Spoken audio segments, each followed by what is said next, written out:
Modi ore te whānau, no mai hoki mai. Welcome back to the Practice Run, your frontline pass to the heart of sports nation, brought to you by 99 Dreams, inspiring others to chase their dreams.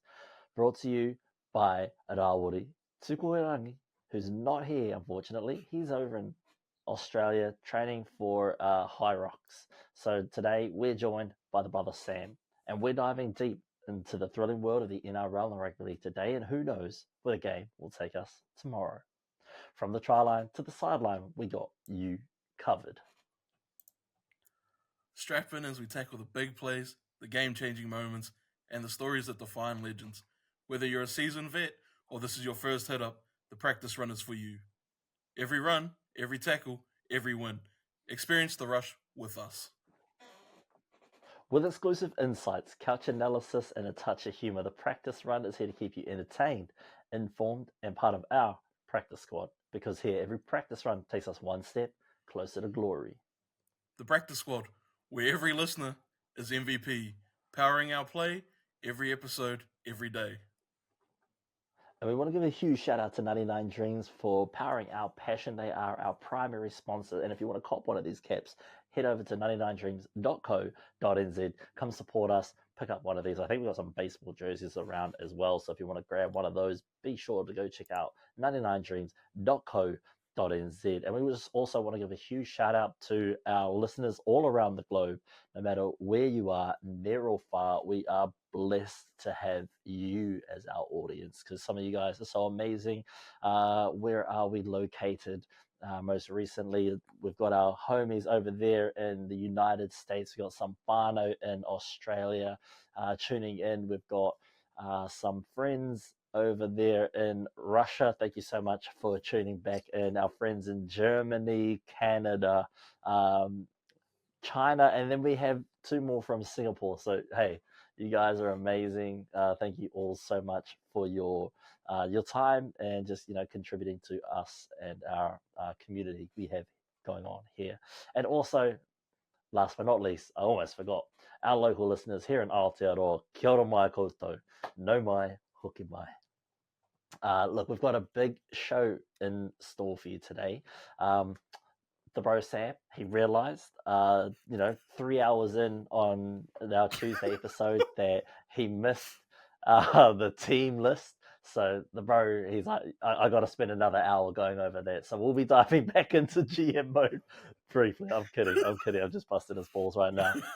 We'll also list the Hall of Fame inductees for 2024, and there are some big names on this list, not just black and white and sepia players, which I'm all about.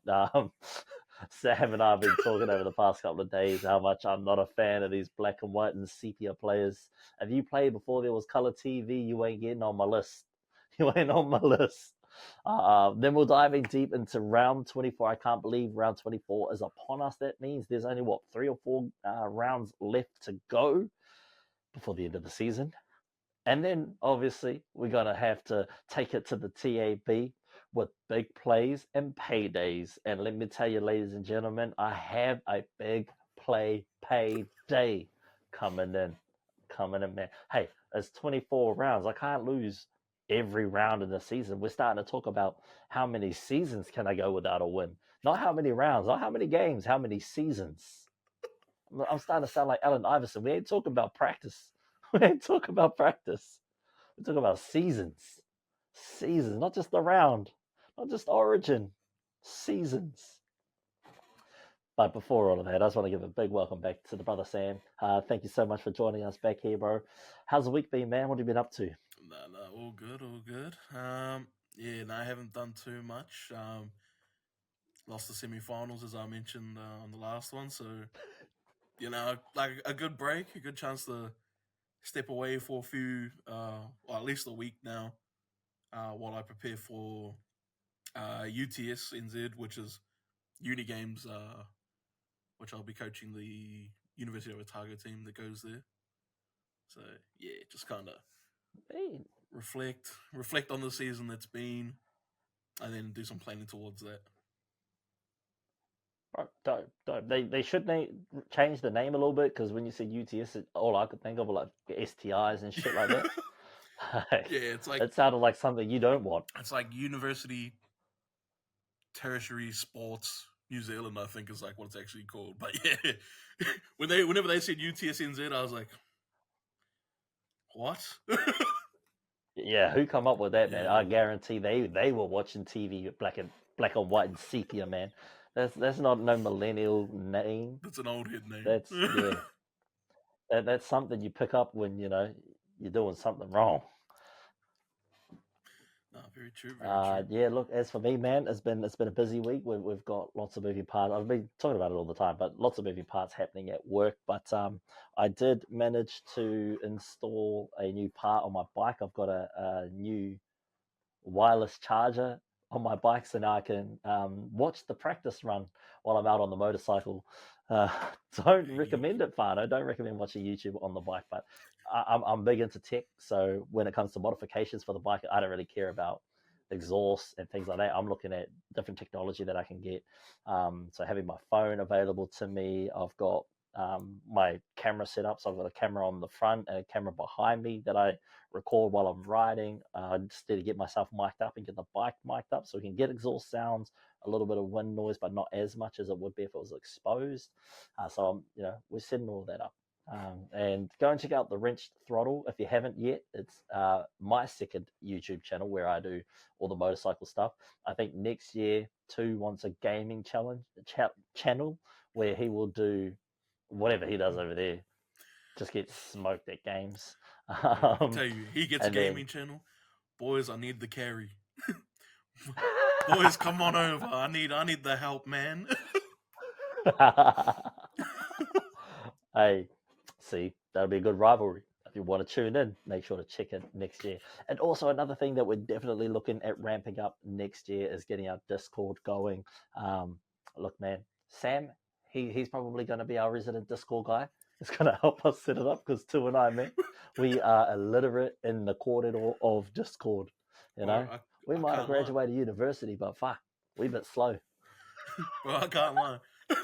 I barely use Discord, but hey, I've got a few boys that have been on it for years, so I can definitely ask for some tips and tricks around it. See, there we go. I know Awa, he uses Discord. Well, he did when we were flatting together, so ask him. Hold Awa. I do miss Awa. Shout out Awa. If you ever listen to this, I don't think you will, but shout out Awa. Love and miss you, mother guy. Look, let's dive into the GM mode. What are some of the missed content that we got in amongst all of the other, amazing insight that you were giving to us as you built your team?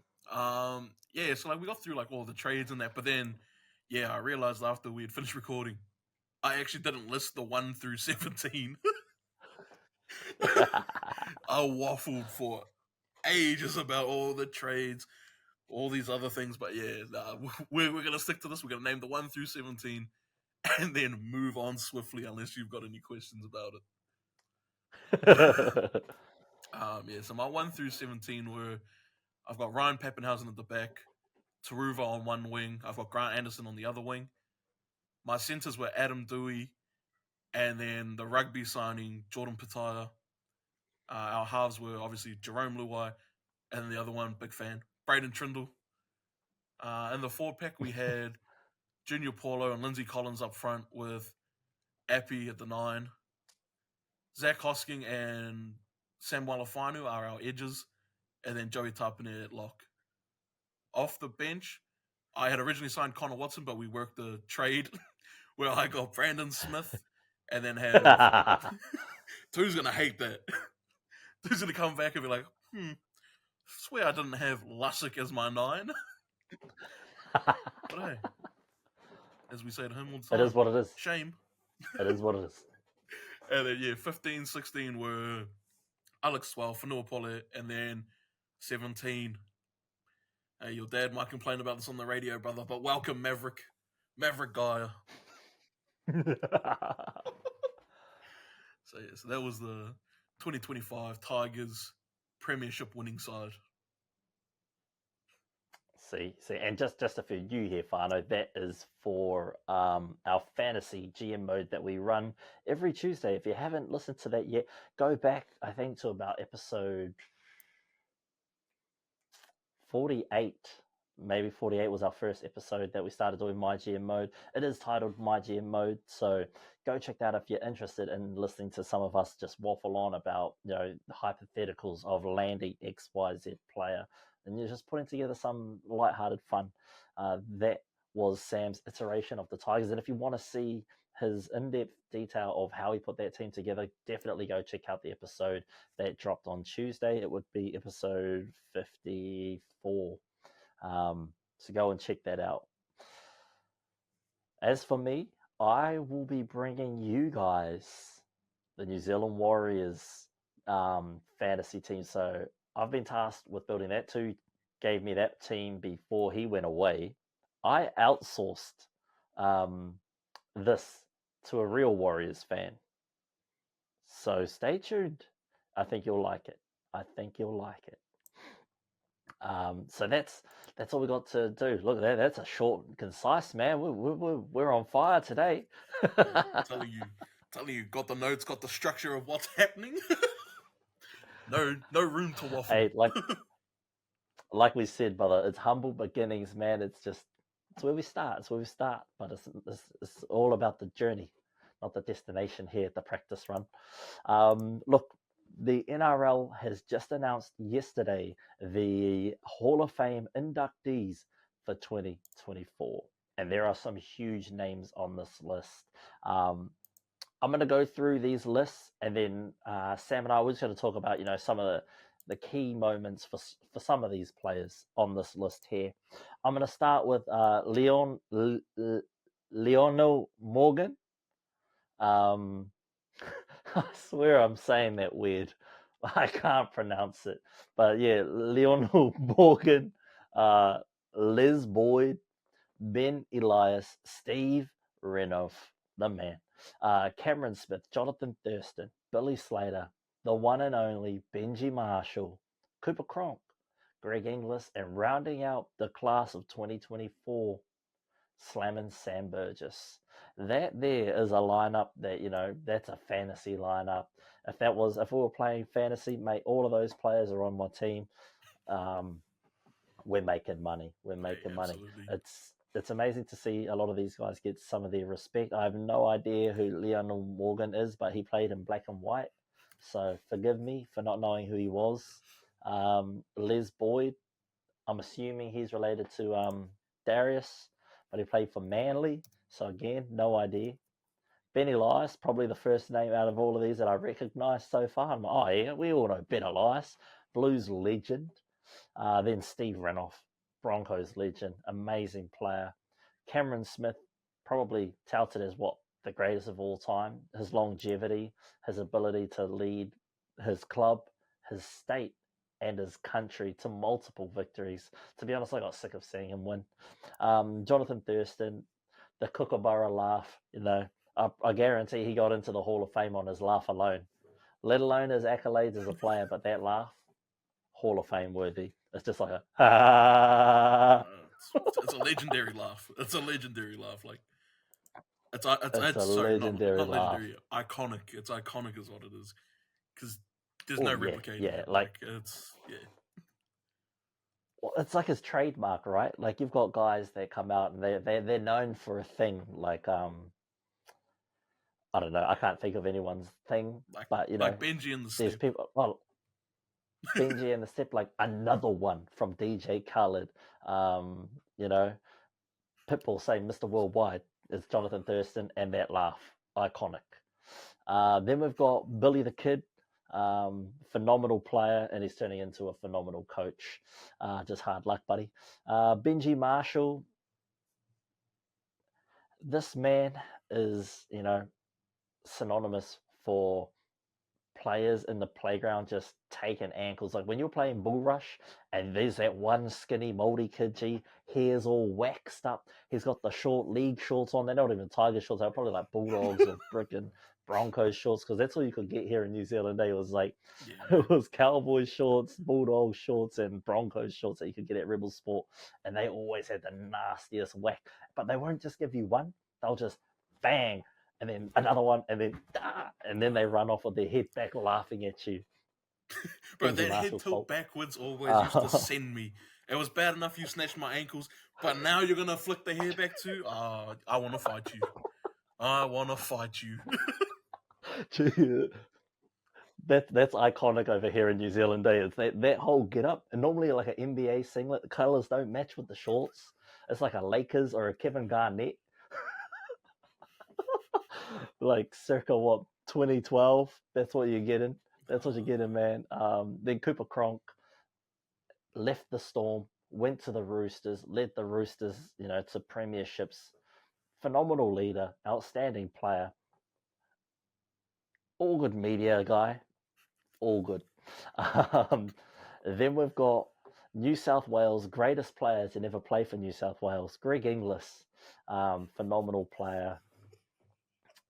Had at his peak was one of the most devastating players to ever play the game.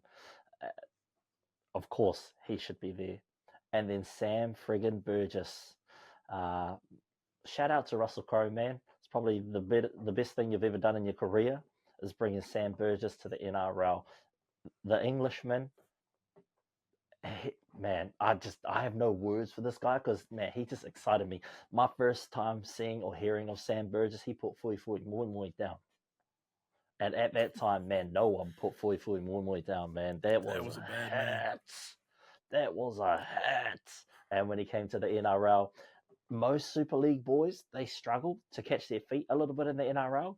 Sam came running with it, man. And this was back before you had to wrap and tackles. Boom. He had some of the hardest shoulders in the comp, man. Phenomenal player and, well deserving of his spot here in the Rugby League Hall of Fame. I was about to call it the NRL. Oh, it is the NRL Hall of Fame. My bad. NRL Hall of Fame. There we go.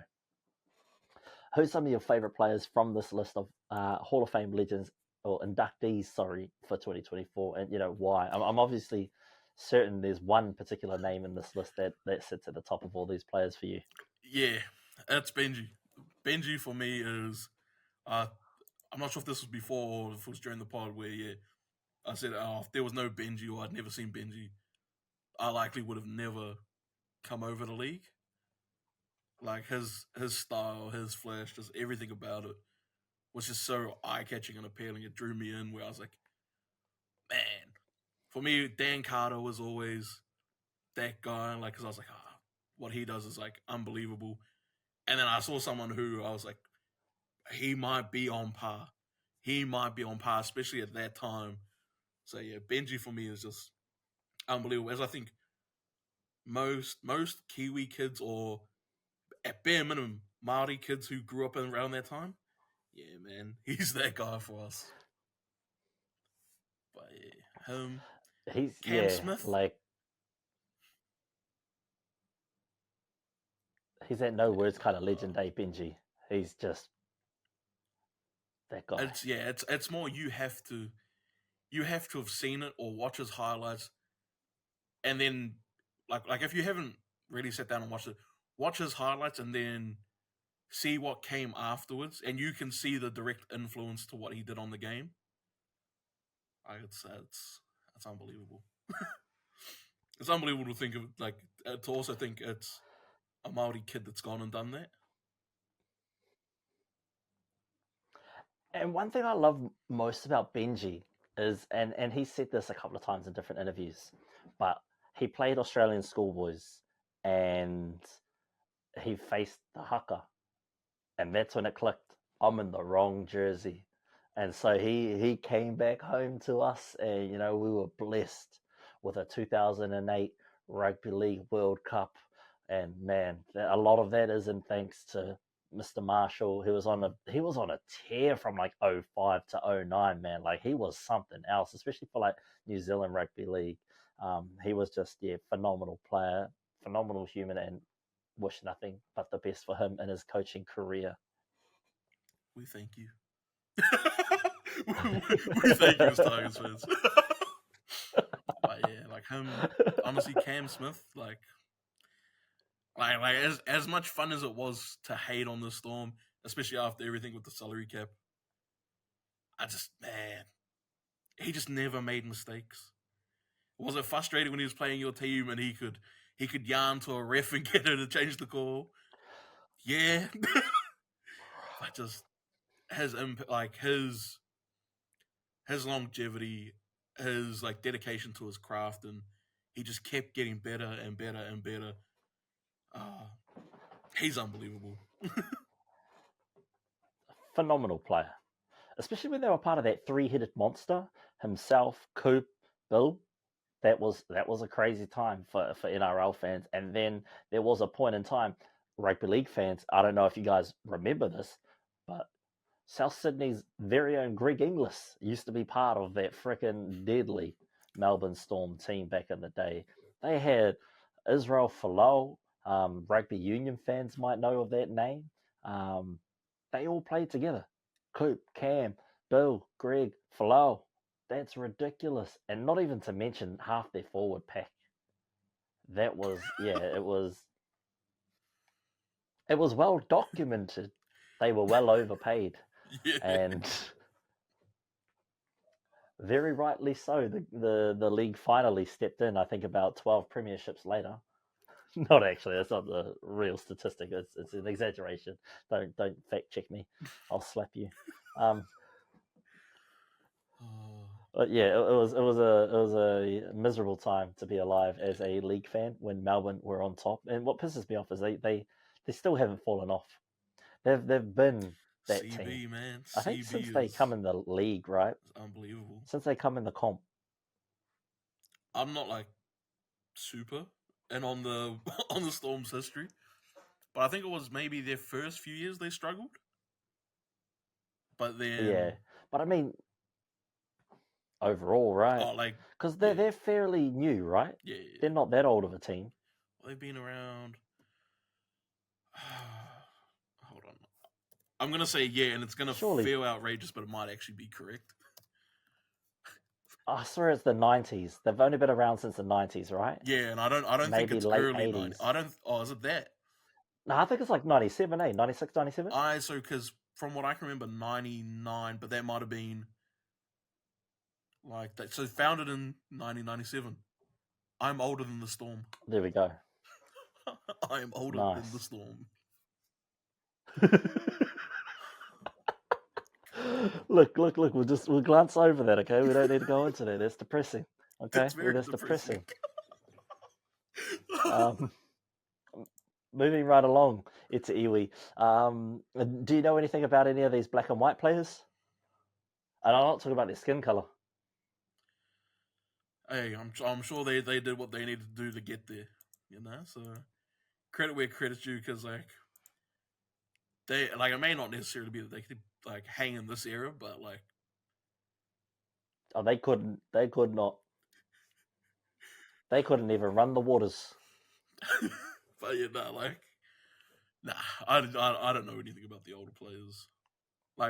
Benny's probably... Leonel Morgan sounds like a lawyer.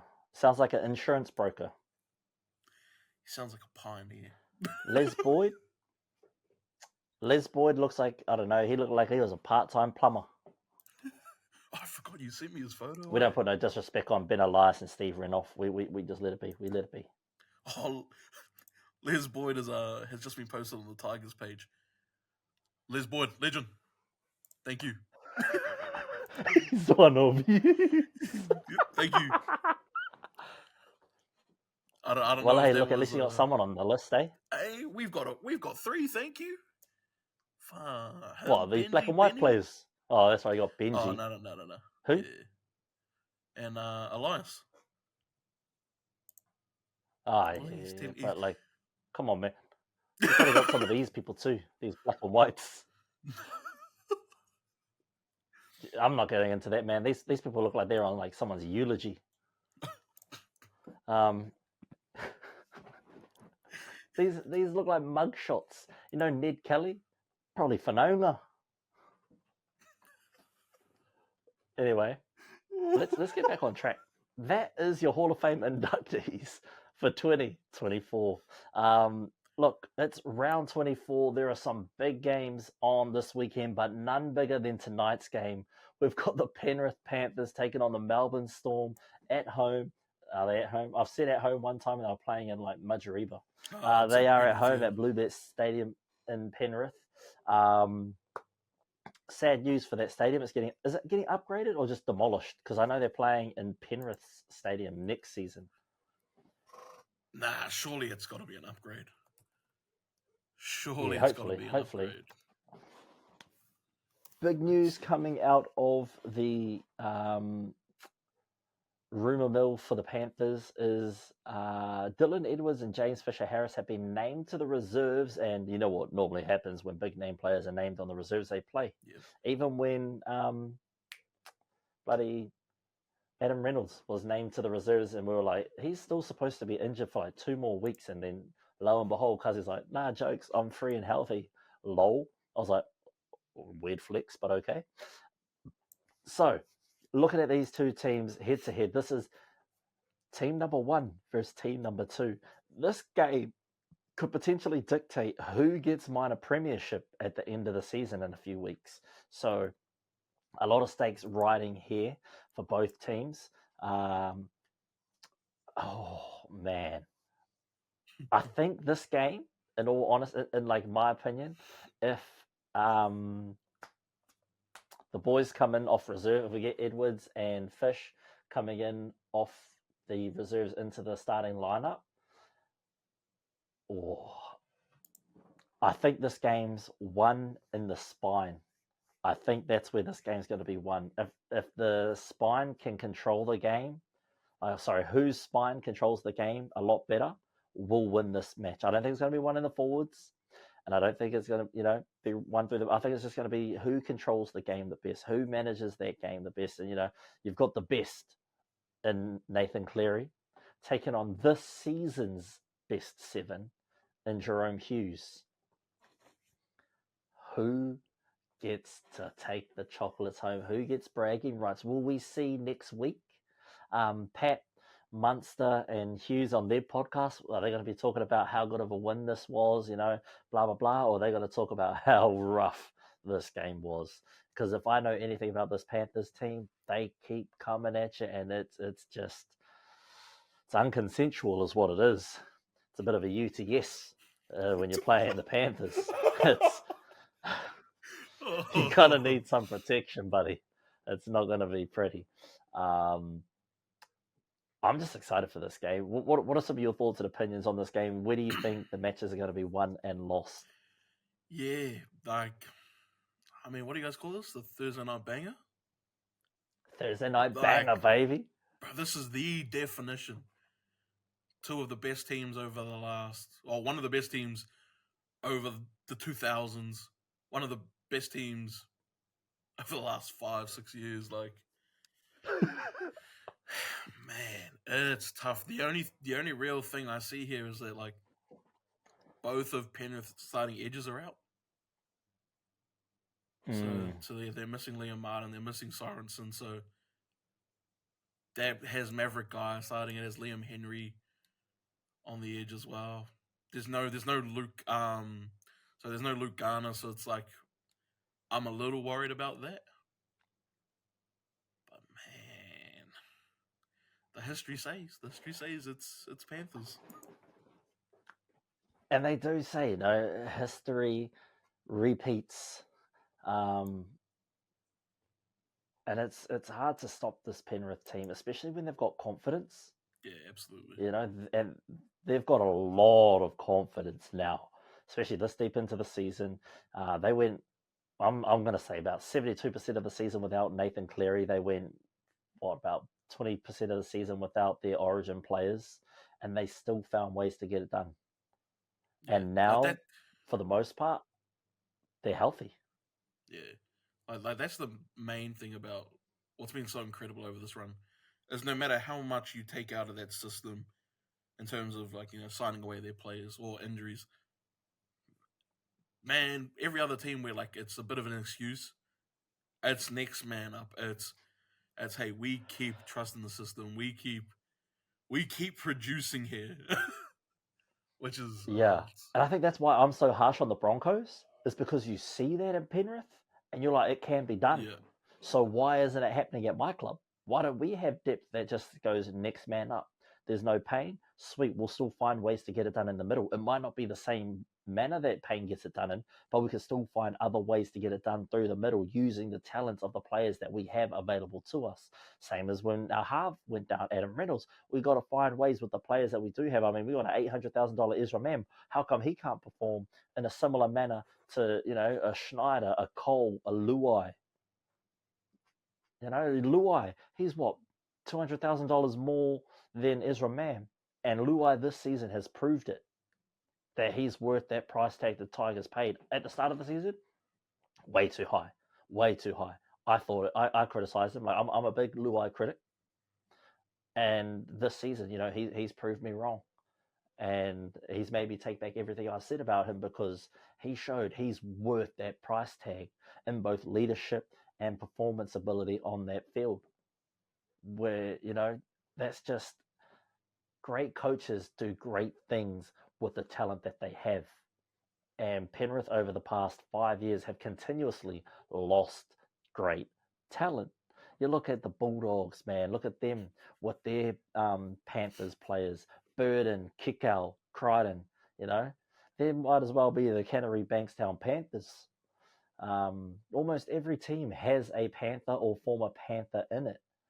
Hopgood, before he went down, he was the Parramatta Eels best player, former Panther.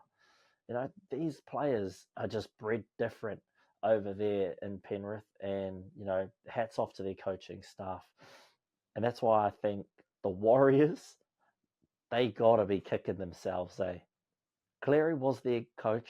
The last time they made a grand final, he was their coach. They haven't been relevant since. They told him to pack his bags and get going. Look what could have happened. They could have had so much more development, man. Hey, man, I'm just saying.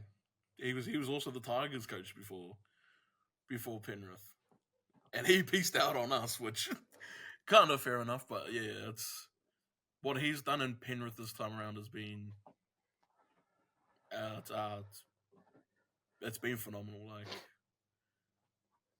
I don't think they could have kept Anthony Griffin there and it played out the same way. Nah. Like, whatever Ivan's got going on there is unbelievable. Like, I don't know if that's helped by the fact that their best player is his son, so there's that relationship there where he also has that kind of like unique insight into their locker room, into all their players and their like sort of team culture that a coach doesn't necessarily always get to see. So it's like, yeah, I don't know. It's unbelievable what they've done there. What's the word I'm looking for? A lot of these players in this particular team, they've only got one man to thank, and that's their Lord and Savior up above that helps them get a lot of these wins and tries, To'o, very, very, what's the word? He's a brother in Christ. I was trying to figure out some other word, but he's just a brother in Christ. You know what I mean? He's out there, and his talent is phenomenal, and he always puts it up to their Lord and Savior up above. And for this team, yes, there's kind of egos, but not within this team. If you know what I mean? Like, when they're playing other people, their particular ego comes out. But within that team, there's no one that hates on Cleary because he's obviously their number one player. There's no ego in that sense. There's no, I should be that guy. Everyone plays their role to the best of their ability, no matter what position they're put in. You put Dylan Edwards at the back, and he's got to give 130% effort. Even though he knows he's not the best player on the team, you wouldn't know that. He goes out there and plays as if he is the best player on that team. And that's what's scary about this freaking team, man, is everyone believes that they are the best player on that team, and they go out and play like it. God damn it. I'm just salty. I'm salty about it, though. It's rough. It's rough. And I don't think that we've seen the end of this dynasty yet. Maybe they make the grand final and they don't win. Yeah. That's still a successful year. Considering the amount of loss that they've had, that's still a successful year. I mean, look at the Broncos. We fell right the fuck off. We don't even know what a premiership looks like this season. I mean, true, that's fair. Like, I also said to you, like, for me, the Broncos, they went through the year from hell, like, with all their injuries, with all the missing time. Like, it's not super surprising, but it's also the same as the Warriors, right? Like, they had so much injury, they had so much health luck last year for their run, where, like, when you factor into that, and then a few players being maybe not quite up to where they were last year, like, it's not surprised that there's a massive drop off.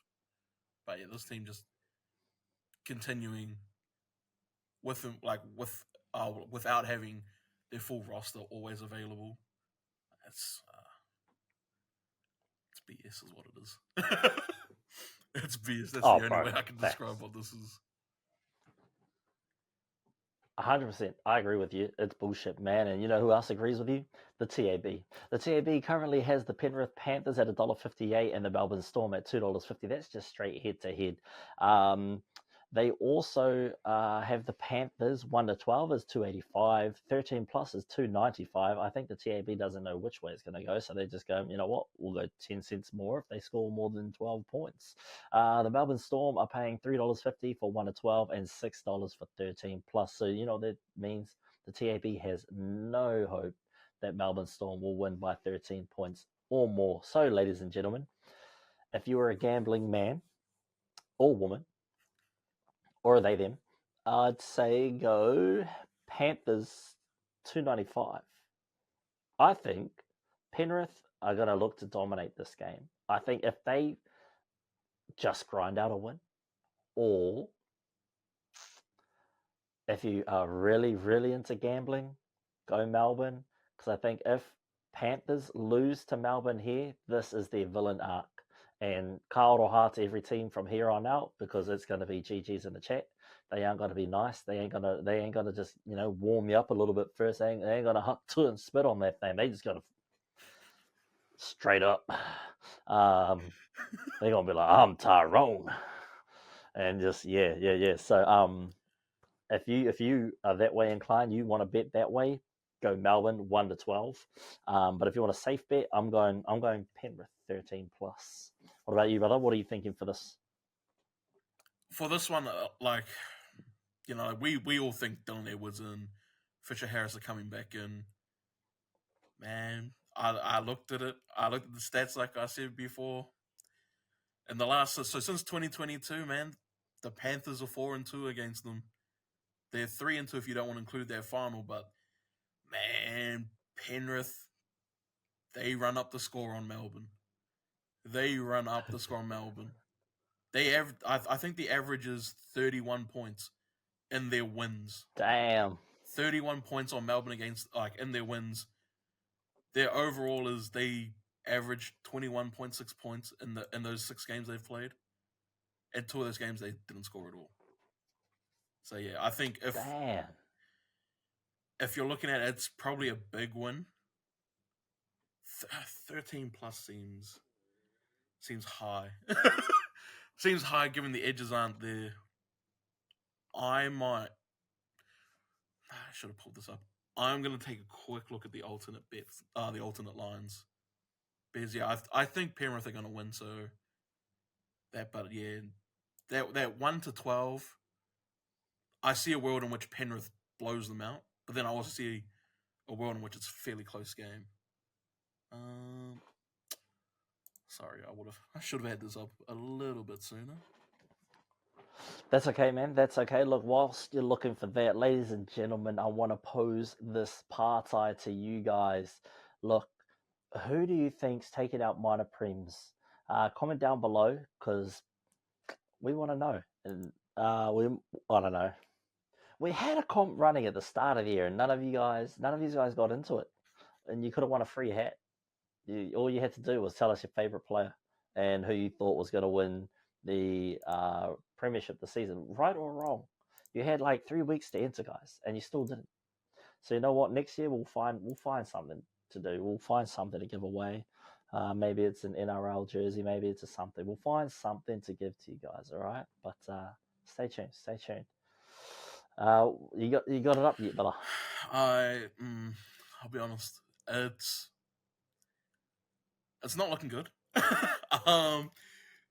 So basically, the closest one I can find to it is what the actual line for the game is, which is Panthers -4.5. So basically, Panthers have to win by 5+.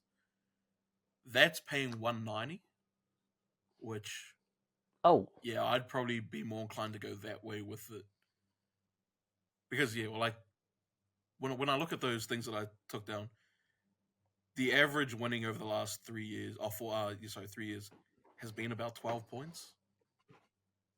Roger. So yeah, so I think Panthers at -4.5, getting you back $1.90 is a pretty good bet, especially with Dylan Edwards and Jane Fisher-Harris coming back in as we think.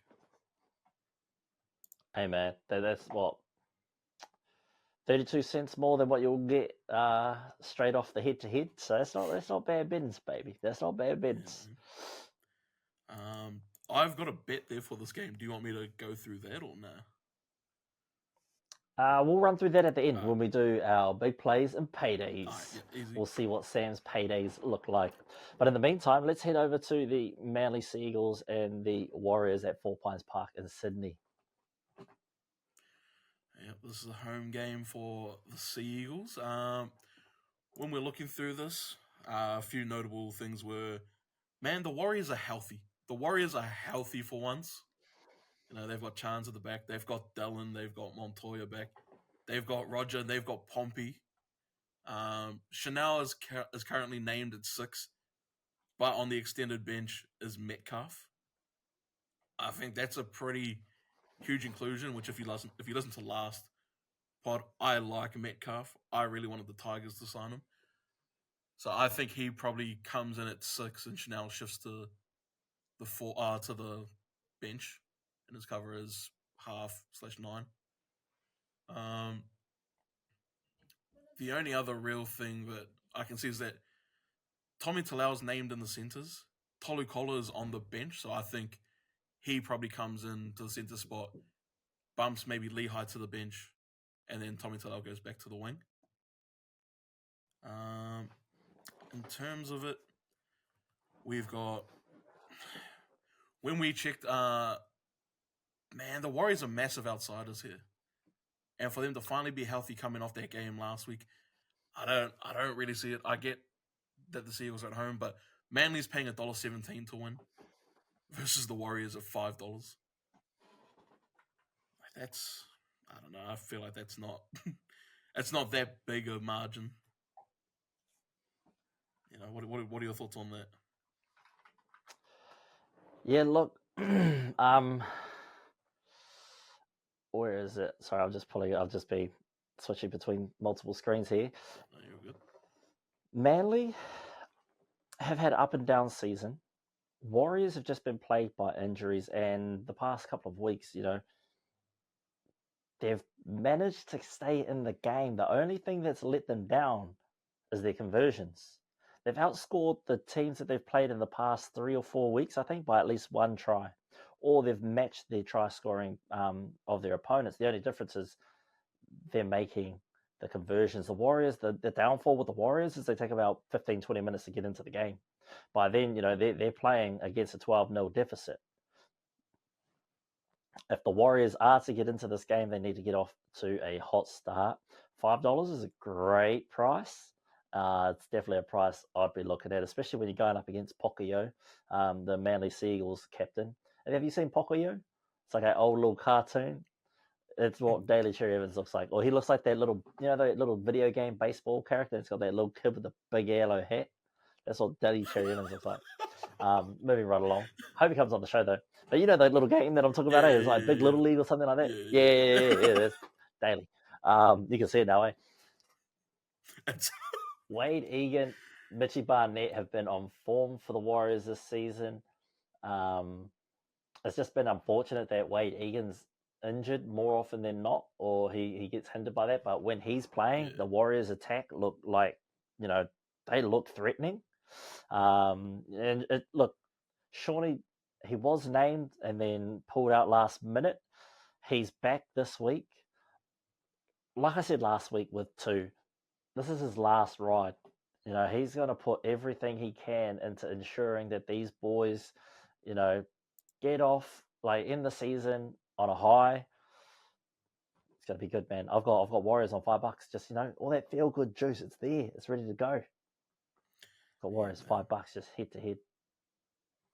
I mean, but it's a great bet. $5 for the Warriors with a fully healthy team. Sean back. Damn. It is good. It is good. I think though the Warriors could win this 13 plus. That 13 plus at $12 is mate, it looks great. It looks great there. Yeah, if you got a little bit of extra you can't change tell to sprinkle around. Amen. Yeah, and you can't tell me with the players that they've had over the past 3 weeks are better than the players that they're going to have this week. You can't tell me that. So I think the strike rate is there. The only downfall is they need to know where their strike's coming from. We need to know what Sean Johnson we're getting. Are we getting hold the ball up and slow play the balls and poor vision Sean Johnson, or are we getting that fuck it, it's my last season, if my knees go, all good, I'm not coming back next year? Are we going to get that Sean? I mean, this Sean, he needs a little bit of a payday. He's just paid out, I think, 5 or 6 different Olympic athletes $1,000 because he's that guy. He is the man. So he'd be getting vengeance. I know Kayla would have probably said, Sean, if you're going to give up that much money to our Olympic athletes, then you better go out there and make some. Yeah. So he'd be out there doing some mahi. He'd be doing Lord's work out there. I just think, top to bottom, Warriors, I think, have a more complete team than the Sea Eagles. Yeah. And that's why I got to go with the Wars. Yeah, no, I'm definitely tipping the Warriors here to get up. I thought about calling the Wars. I hated it last year. I still hate it. There'll always be the Warriors. So you didn't get on the bandwagon? You didn't get on the bandwagon? Bro, when Willie Mason first said it, I was like, that's outrageous. And then I started hearing more people saying it. I was like, I hate all of you. The worst. No. And the Spy War men. And the Mount Smart Joker. How is he still the Mount Smart Joker when they're now called Go Media Stadium? That's a dumb name change, by the way. As we were talking about what was it? Country Bank or whatever. The Queensland one. Yeah, that's the North Cowboys. Name. The North Queensland that's Cowboys. A ridiculous name. At least Go Media is it's like, it's not too bad. It's not like freaking North Country Club, Townsville, West Bank Stadium. There's too many names. That's true. It's long. Too many names. It's long, and I'll be honest, I still don't know all too many people who call Go Media. Like, it's always Mount Smart. It's still Mount Smart. It's always Mount Smart. Yeah. And for you old heads, it used to be Sony Ericsson Stadium. That's a throwback. That is a throwback name. Hey, for you old heads, I know. Oh yeah, because you're a local. You're from Auckland. Yeah, man. Forget that. Well, hey, look, man, heading over to Friday night, 10 p.m. game, New Zealand time, of course, at Allianz Stadium in Sydney. You've got the Roosters taking on the Eels. Yeah, man. This has the potential to be a really good game, like last week's Eels game. But it also has the chance to be just an absolute stinker where the Roosters just run over them. Just having a quick look here at the team list. It looks like a really good Roosters team. It looks like it's a healthy team. It's a healthy team at that, and then I don't know. The Eels have just been so hit and miss. Their team looks good. They're missing Junior Paulo, but I don't know. Like, I feel like this team's looked good all season, and then they deliver stinker after stinker. They shouldn't be that bad with the forward pack they've got. They've got a really good forward pack. I don't watch them a lot, so I don't know if it's like just everyone's playing poorly in the forward pack. But yeah, I mean, what am I looking at? This team should just be so much better than it is. Siwa Wong's on the extended bench for the Roosters. I don't know what's happened between him and Trent Robinson, but something's clearly happened because I felt like he was doing really well, like, for parts of the season. and then just got exiled.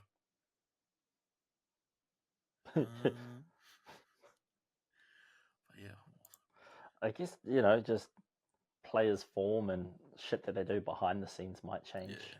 I mean, also, I say also like it's not really acknowledging the fact that they did shift Radley to an edge.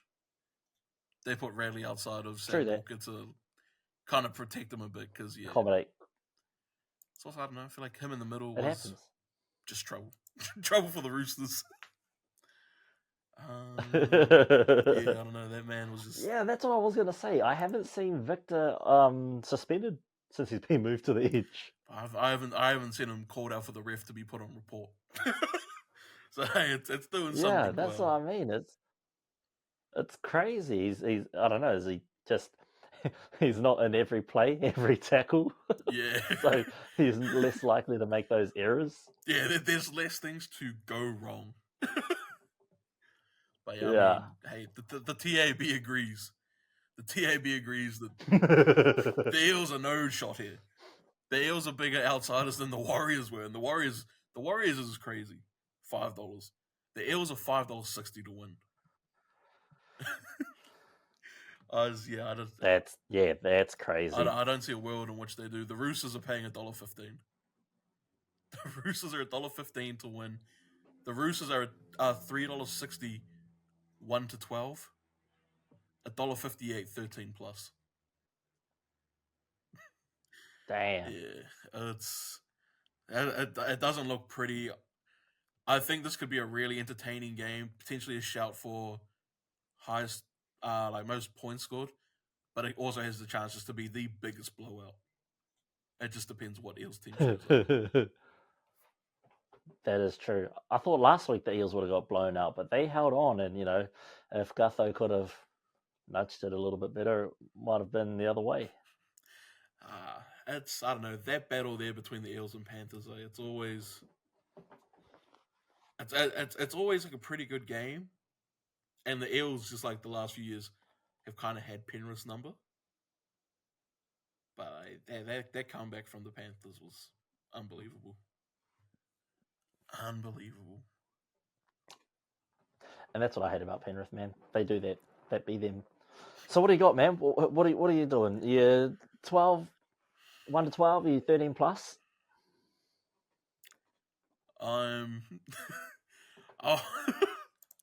be honest, I'm going to be a little bit disrespectful here. I have absolutely no love for the Eels.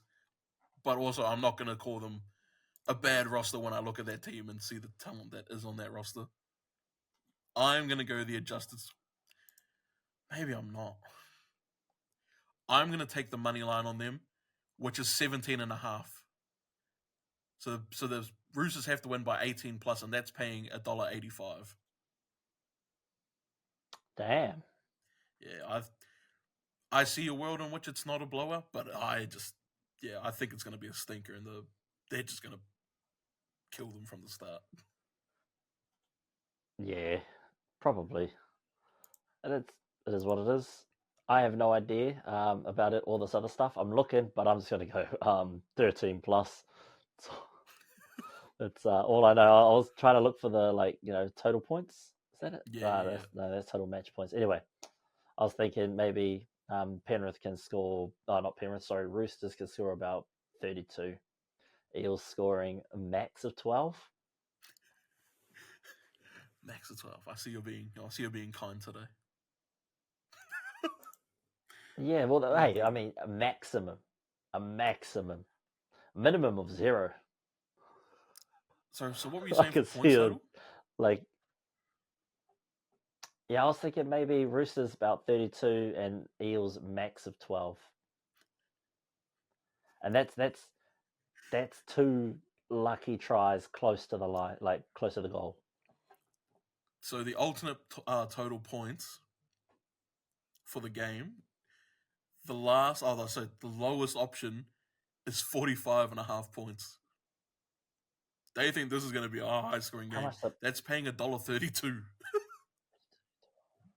44. I had 44 points total. Yeah, and that's only if Penrith can convert. as we saw last week, they couldn't. Let me see. I'm going to have a look at team totals. Okay, well, while you do that, I'll jump over to Salter Oval in Bundaberg. Bundaberg, the ginger beer. Okay, Buzzy. It's a place. I thought it was just drink. Anyway, they make rum, eh? Is it rum or bourbon? Bundy rum. Nah, it's Bundy rum. That's rum. It. Fucking how are ya? Fucking g'day. Shimp on the barbie. Well done. That's not a knife. This is a knife. Look, Bulldogs v Dolphins. Dolphins need dramatically to turn something around. That win against the Warriors last week was fortuitous, to say the least. The Dolphins let in more tries than they really should have. So it shows me that their defense isn't up to par for what it should be this time of the season. The Bulldogs, however, have one of the best defensive sides in the competition this year, surprisingly, considering how many tries they leaked last year. So this is going to make for an interesting game. I'm thinking Hamiso Tabuai-Fidow probably gets over for a try. Isako probably converts that, but you know who's probably going to leak a try? Cody Nikorima. Last week he had a blinder yeeting on the Bros jersey while he's not got a ball going for a try. That is moronic. And I mean, last year we've seen that happen twice with the Warriors with Pompey. He made some boneheaded plays where he just cost the Warriors a couple of games. I think both games where the Broncos beat them in the semis and at home in Napier, both was because of Pompey. So the last try that the Broncos scored, Pompey pulled, I think it was Staggs or Selwyn's jersey and pulled them back from scoring the try. Ref gave it a penalty try. And then in the final, he bumped someone off the ball, so their line was impeded, and the ref gave that a penalty try. Both times put the Broncos ahead by more than 4 points against the Warriors, and well, last year we just had a little bit of luck, rolled our way, and we were rolling. This year we just suck. Back to this Bulldog game. I always manage to find a way to link everything back to the Broncos. If you don't know, if you're a regular listener, you're always going to be like, how does this guy find ways to bring the Broncos into everything? That's what you do when that's your team, baby. That's how I know I'm a real fan. 2, never. Bulldogs, once an episode. Me, I'll find a way to bring it back in, even if it's derogatory. Like, oh, remember that time the Bulldogs got smacked? Yeah, I do. But anyway, back to this. Isaiah Katoa having a great season. I think he's going to finish on a high. Max Plath had a great game out of hooker last week. I prefer him at lock.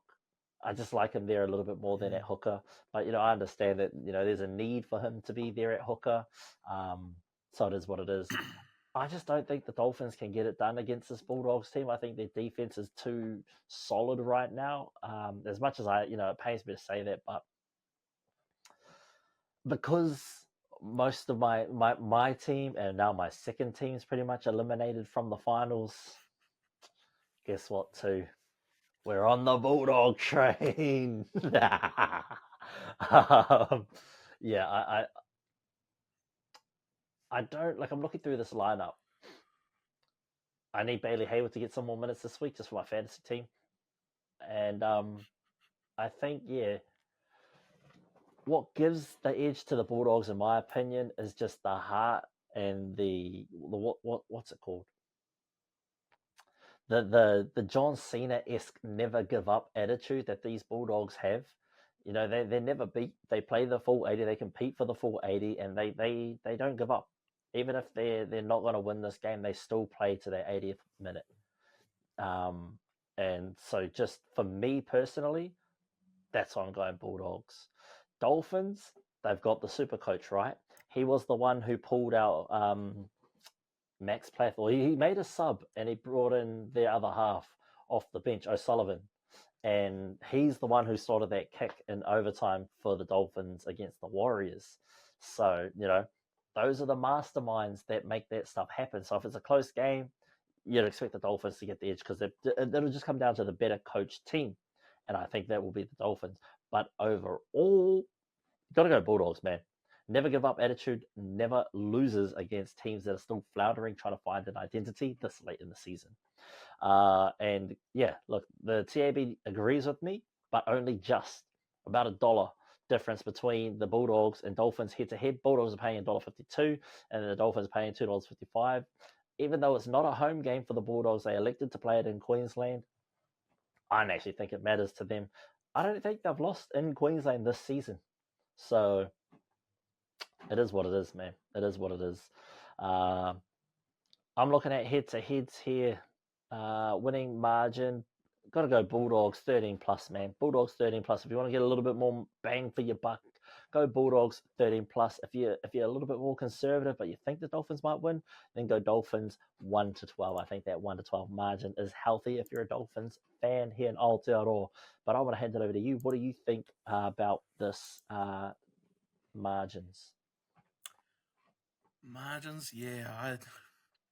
The Dolphins are really tough. I really like them, but they're just so inconsistent. And I tipped the Warriors to get over them last week, so I was pretty crushed when when the Warriors didn't. But hey, after that first 15 minutes, I was like, oh, the Warriors are cooked here.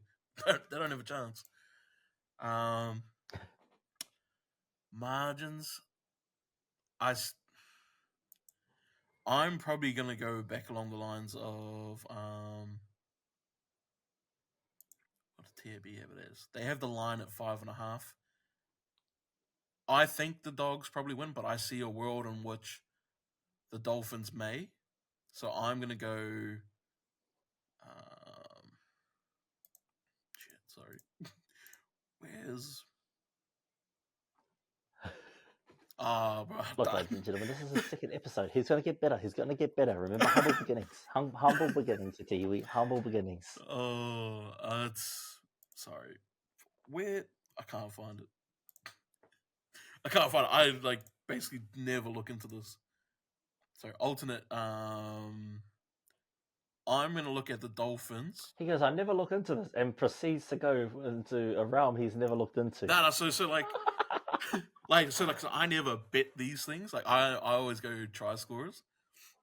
But so I think the Dolphins. Yes. I think the Dolphins could win.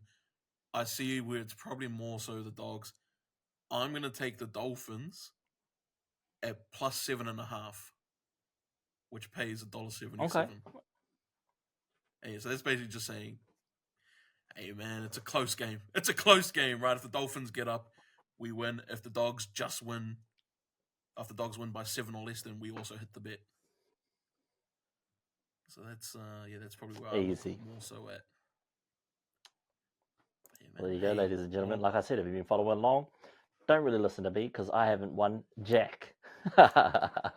But look, talking about terrible stadium names, we're back in North Queensland, Townsville, on Saturday night, 7:30 p.m. kickoff here in Aotearoa, New Zealand. I'm not going to read the stadium name because it's too damn long. The Cowboys are hosting the Raiders, and what a game that should be. We've got Jake Clifford starting in that 7 jersey with Townsend in the reserves. Is this time for the young buck to stake claim for that jersey for next season? Because we all know Townsend isn't in Townsville anymore. There's too many towns and towns. You know what I mean? Where's Thurston?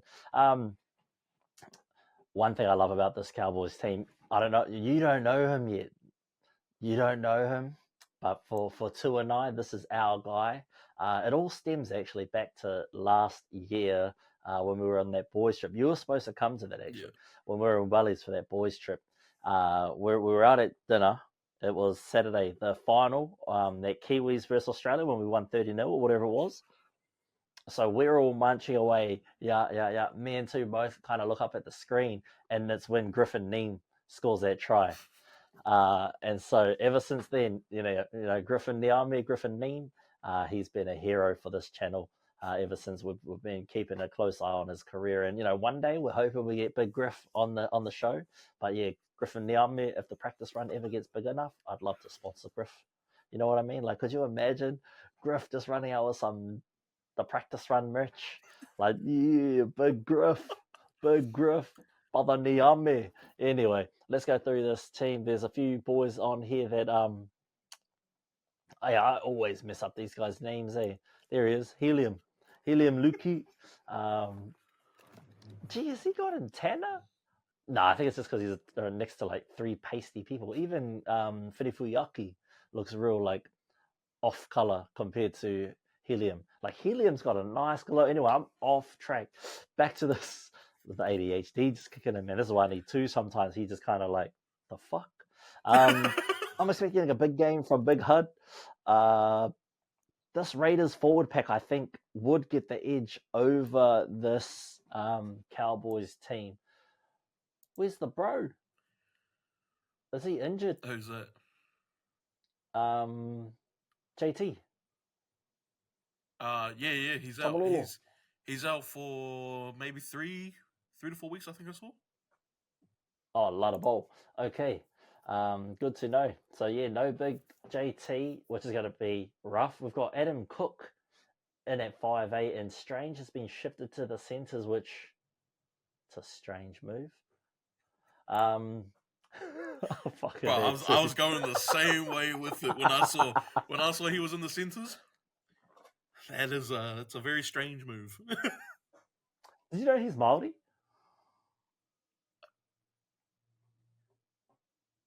Ethan. Yeah. Ethan.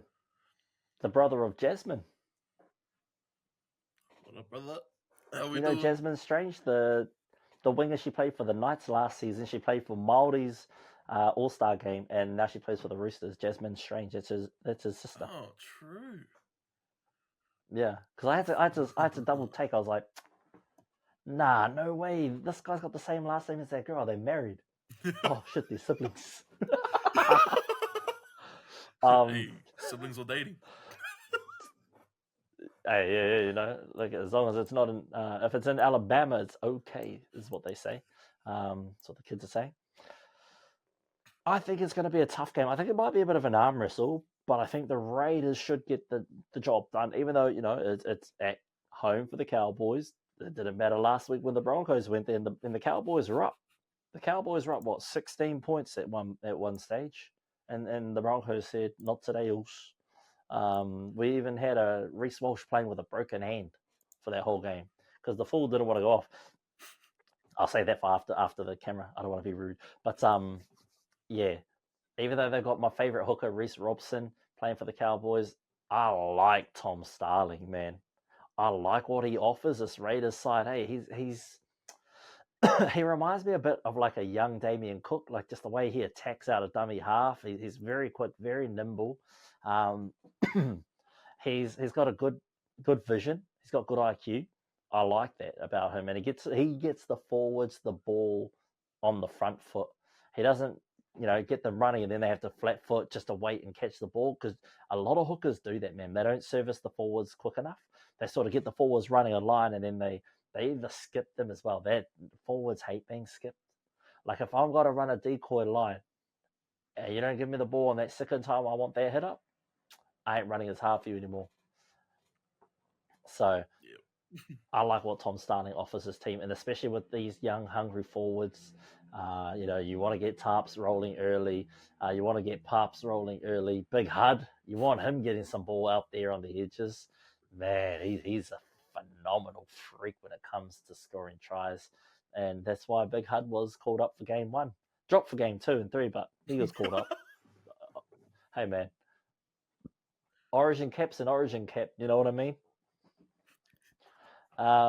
Looking over to the TAB, the TAB has the Cowboys favourites and the Raiders the outside. Bro, it's not even like that's a disrespectful call on the Raiders. Yep. Think of the Cowboys at $1.48, the Raiders $2.65. That's just direct head to head, man. Look, if you were gambling, man, I'm gonna go Raiders 1-12, $3.75. That's a healthy margin. The Raiders. I'll be honest. That forward pack for the Cowboys gives me a bit of concern when you compare them to the Raiders. I'm gonna, well, especially that front row. Yeah. Like Jordan and Sam against Josh and Joe. Especially when you consider, like, if they go to an edge with Huddy, he's nah. The one thing I will say, they've got Jackson Purdue. When I've watched him, bro, he is good. Oh yeah, He's good. Good. So I'm a little curious to see how they use him. In particular, if this forward pack gets just dominated, which I feel like they will. Oh shit! They got their Nigerian player on the reserves, Mali Bitumwanani, number 22. Oh, true. I think he's Nigerian. Yeah, man. I hope he plays, man. I hope he plays.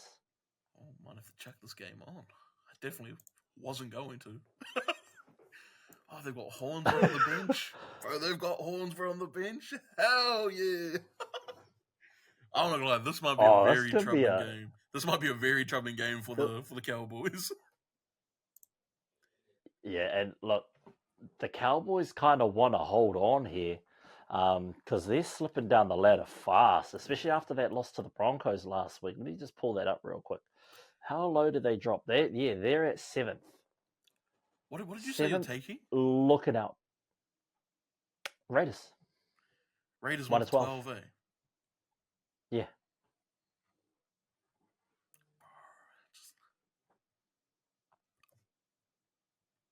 I might take the Raiders 13+.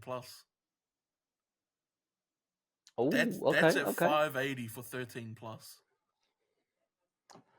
The forward pack just gives me massive concerns for the Cowboys. I think though, even if the Cowboys lose this week, they don't drop out of the 8 yet. Because I don't think the Dolphins beat the Bulldogs. So that means the Dolphins don't jump the Cowboys. The Cowboys are on 28, Dolphins are on 26, Dragons are on 26, Knights, Raiders, they're on 24. So Raiders can only equal the Dolphins, Dragons, Knights if they win this game. So there won't be too many positional changes on the ladder this week.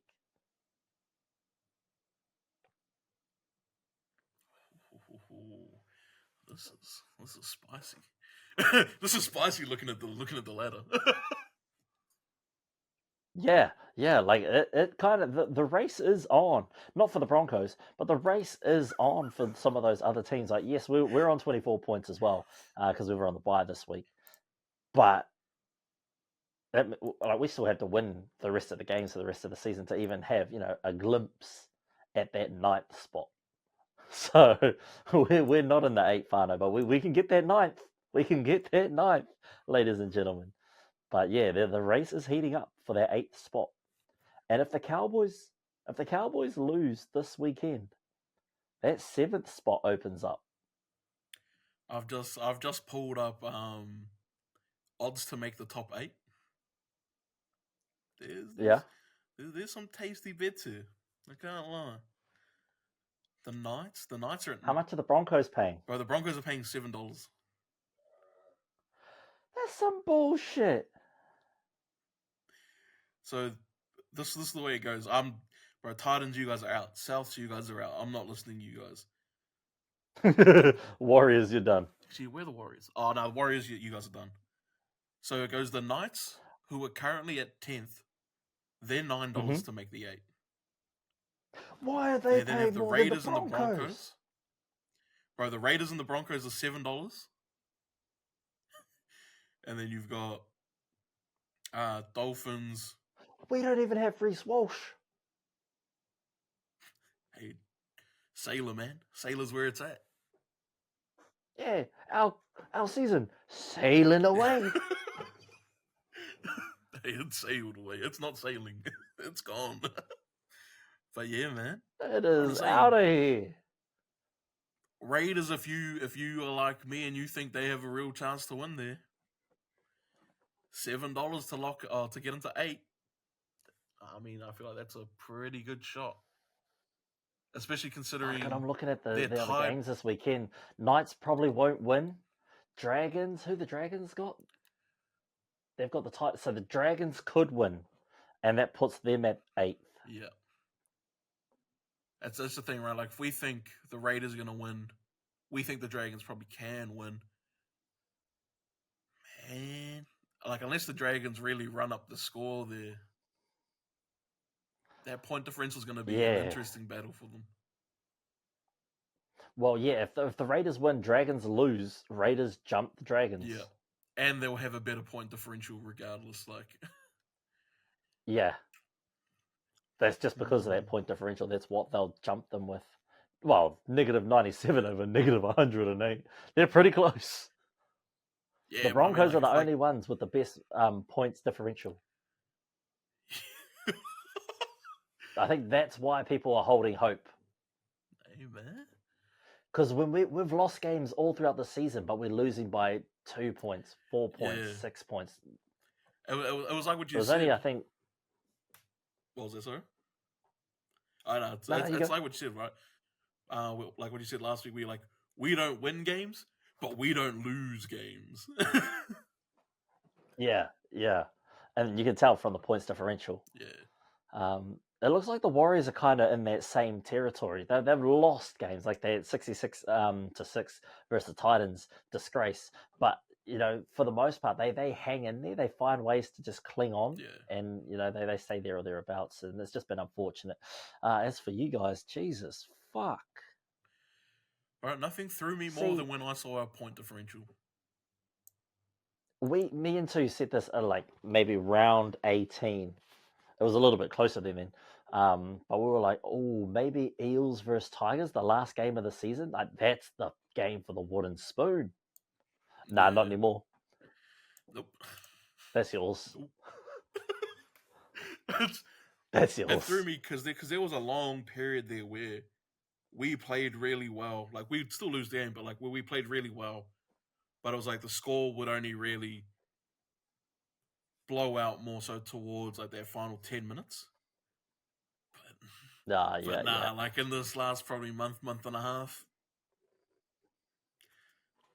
Early doors, we have no hope.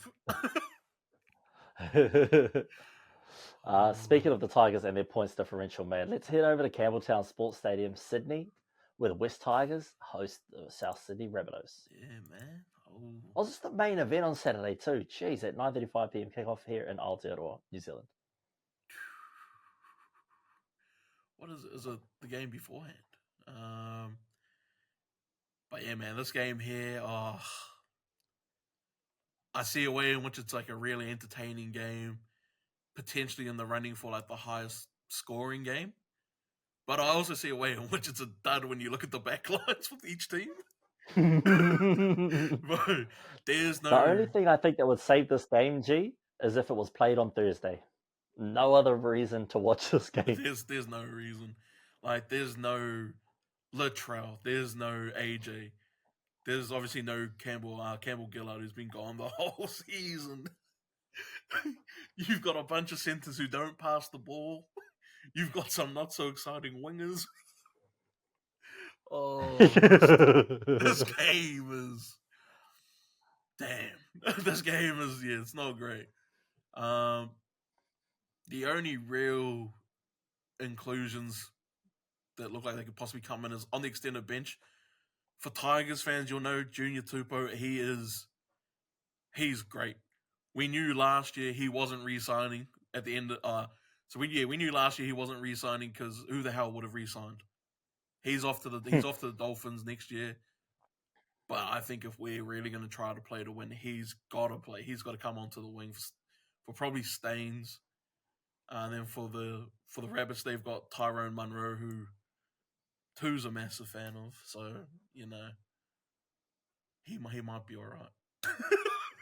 He might be all right is the way I look at it. But yeah, this has the potential really for a lot of points scored because both teams aren't exactly the best defending teams. Yeah. The thing that really excites me is... it excites me as a fan. As a Tigers fan, I'm terrified. Keon's been named back on an edge. Keon has been named back on an edge, and I am terrified of that. I feel like Cam Murray on the edge isn't as dynamic or isn't as like lethal running the ball or running dummy lines. Like Keon, you have to check in on, otherwise he will score every time. Cam Murray's a little bit more, as we said, tackled right before the line. tackled right before the line, quick play the ball, and then that next guy scores. But yeah, this is. I'll be honest. I'm looking at like the TAB. I looked at the TAB a little bit earlier. The Tigers are $2.65 to win. If Junior Tupou comes back in, I think about the last time we played at Campbelltown, and the last time we played at Campbelltown, we pump the Raiders. We pumped the Raiders, and apart from like a 10-minute period where they scored 3 tries, that game wasn't close. So I'm thinking Campbelltown, the Roosters the Rabbits are missing quite a bit. We have a real chance there. The TAB disagrees. The Rabbits are paying $1.48 to win. They're paying $1.48 to win, which I find outrageous. But there's genuinely a chance if Keon plays the whole game that he might go pretty close to Fletcher Shelf. I hope he does. I hope he does, man, because I need it for my fantasy. But yeah, so I look at this. I'm going to tip the Tigers to win. So at 265. What are your thoughts? Yeah, look, man. First of all, how do you pronounce Luke's name? That's one question I have for you. The other is, you said both these teams, aren't known for their defense. They're also not known for their attack. So when it comes to a high-scoring game, I'm also like, where, brother? Where? Because both these teams, like we alluded to in their plus and minus, they don't score a lot. So it's going to be interesting to see where these players find ways to get over that line. It might just have to be relying on the ref to give them penalty tries, because I don't see anyone getting over that line. I think, I don't know, man. So we go from tonight's game, a Thursday night banger, top of the table, to Saturday night, a Saturday night dud, bottom of the table. You know, it's like trying to dry the tea towels at the marae. With the tea towels that you get at the marae, bro, they're already set. You're just moving the water around the plate. It's sad. That's what I equate this game is, trying to do dishes at the marae. And find out, if you don't know what the marae is, it's like a how do I explain? It's like a place where Māori go to meet, and we have meetings, we have birthdays, we have funerals, we have parties, we have things at these places. It's kind of like how would you say, America's, you know it as like a reserve, right? We don't call it that. It's a marae. We don't disrespect our places when we meet like that. We don't call it a reserve, but it's more or less what it is, right? It's a place where you can eat, you can celebrate, and it's where you acknowledge your loved ones. Well, there we have dishes, right? And we have tea towels. We don't have not all marae have a cool little dishwasher that dries and washes it all in one thing like they do at bloody in Dunedin. Oh, I don't tell you. In my marae back home, Joe, we in the sinks. There's about 4 sinks going, and there's an auntie and there's a nanny. Oi, boy, get in here. What are you doing? Oh, I was playing with the cousins. Nah, get inside. Hurry up, boy. Get over here. Grab a tea towel. Dishes over there. Oh, sweet as auntie. Auntie, this tea towel's wet. Yep, good for another wipe. Just moving the wits around at this point. That's what I equate this game to, man. Yeah. Oh, it's very much like what I said to you when I first looked at the round, where I was like, man, that's a banger first game. These could be all duds the rest of the round. Yeah. But then seeing the lineup for the Warriors, like, that gave me a lot more hope that that's actually going to be a really good game. But yeah, the rest of this round. Hey man, this could be just like doing dishes at the marae. It starts off really good, yeah, and by the end of it, you're over it. You try to tap out. You try to find someone to sub with. Yeah, I'll answer a few of your questions though. From what I've been told, Luke and he's got a brother Kit. The way to say their last name is Lauali'i. I don't know. Where'd that extra vowel come from? Well, that's what I wondered. That's what I wondered when I heard it pronounced. I was because Where's that extra because vowel? I hadn't seen how the name was spelled, but I had heard how it was said, so I was spelling it completely wrong the whole time. And then when I saw it, that's what I thought. Where did this come from? Because that's not there. It's not there. But yeah, so it's that one. Apparently, I could be completely wrong, and it could be just the typical Aussie commentator who can't pronounce any other names. Yeah, I'm putting it down to that, man. Yeah. Because I'm looking at it. It looks like a Lolili. There's too many eyes in it for me. Bro, there's too many eyes. There's definitely too many. There's 3 in there. Bro, there's 3 L's, there's 3 eyes. Like, oos. Just Luke for me. Yeah. Luke Littler. Brother, you are 4L. But yeah. Where the attack comes from though, honestly, I look at Lockie Galvin. He's unbelievable, especially running. Then I look at Cody. Cody creates a ton of stuff that we just, I don't know. I feel like every time I watch Cody, I'm like, I don't really know how you create, but you do. And then like Whiten, I think has a real good chance to still run a lot against us. But yeah, I think that's true. That's true. I think most of this probably comes down to man, I would captain Keon. I would definitely captain Keon if he's going to stay on that edge. I look at this and I see Tane Milne. That's a yellow card waiting to happen. I see the Tigers. That's 2 yellow cards waiting to happen. You know, it's like, yeah, I see. It's even worse. I see Alex Seyfarth starting. Oh, I promise you, Alex Seyfarth. I wonder if I can bet this. Seyfarth and Milne, both to be sent off. Both to be sent off, because no doubt Milne is going to get into some scrap with Lockie Galvin. Sayfarth is going to come running for taking out each other. Yeah. They're taking each other. But yeah, like that's going to be crazy. I think there's a lot of like running threats where like there's just not a lot of defense. There's not a lot of defense. That's where I think like a lot of these tries are going to come. Well, I think both teams are fairly easy to like kind of get the numbers on, like especially when you go to a wing, when you go to an edge. Yeah. Well, hey, look, as Tu would say, it's probably going to be a snooze fest. He's probably going to be drunk anyway, so he ain't going to be watching. Quoted him. You know, that's what he says.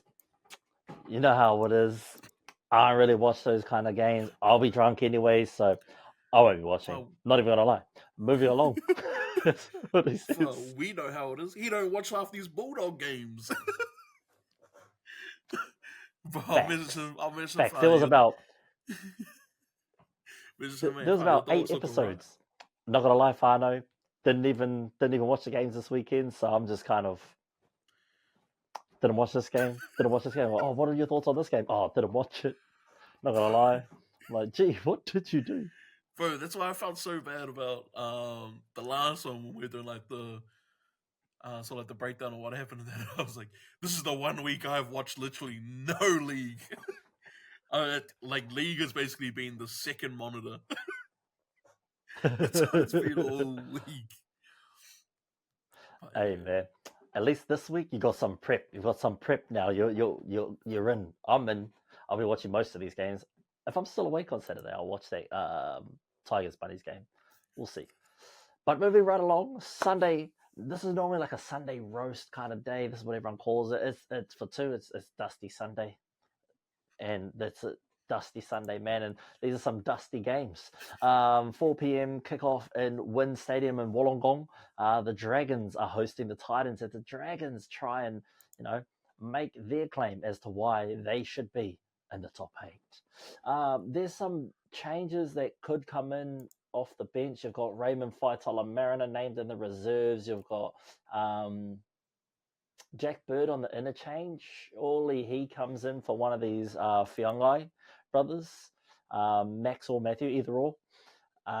Zach Lomax, man, he's just had a hell of a season.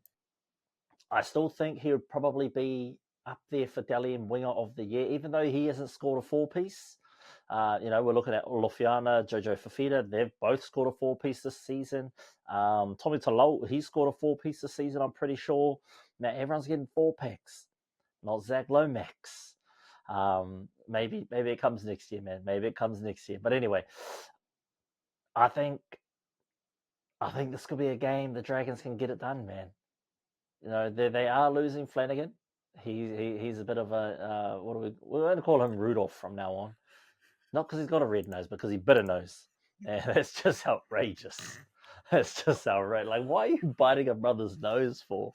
Made it worse. He was brown too. Like, you want to bite a brown nose? That's racial. Like, it's not even. Bro, just question. Sorry to sidebar you from this, but it's on the biting thing. Do you watch NRL 360? Sometimes, yeah. Bro, I was watching it in Buzz Rothfield or whatever his name is. Oh yeah. Bro, he was going. I call him Rothmans. Bro, he was going on, and he shifted a lot of this blame to Crichton. Why is he shoving his nose in his mouth?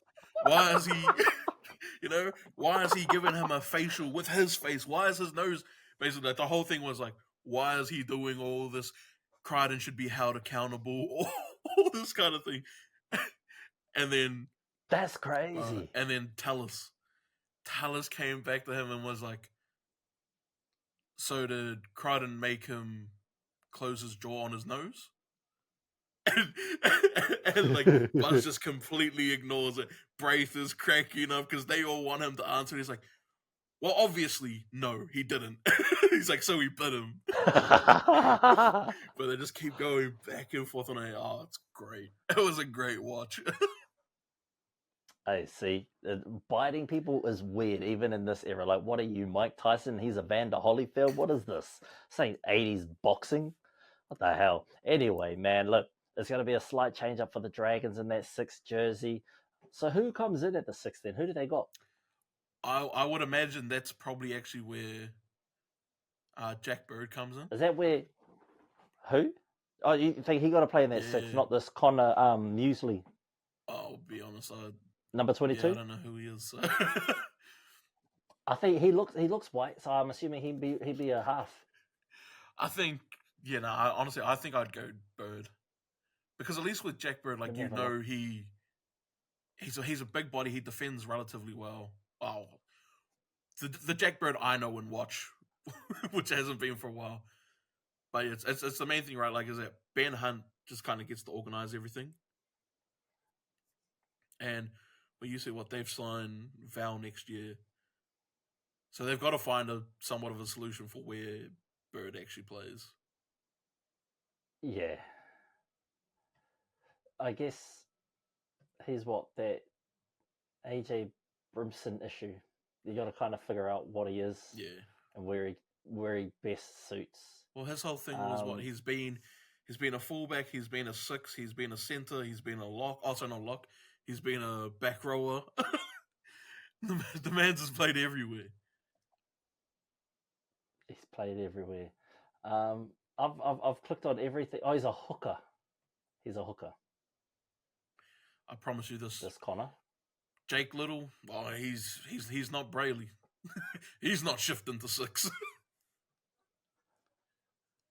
I'd imagine. Yeah, I'd imagine it's Bird into the halves. Okay. Yeah. I don't think that changes much. I think it will be a little bit harder to score on these Titans this week. They're bouncing back from 44-0 last week. They will look to bounce back. They haven't actually been a poor side this season. Not like last year anyway, where they'd look promising for about 40 minutes and then spend the last 40 just getting absolutely owned. This season, they've actually had a bit of mana. They've been able to stand up to some of these attacks. So as much as I want to say the Dragons, I've loved the Dragons this season. I've enjoyed watching the Dragons this season. I'm going with the Titans, and let me just double check what the TAB is saying. Look, the TAB is saying, Rawiri, the Dragons are going to win. So you know what Rawiri's saying? TAB, Titans for 240 is a bloody bargain. So let me have a quick look at the winning margin. I'm going Titans by 13 plus. They're paying 525.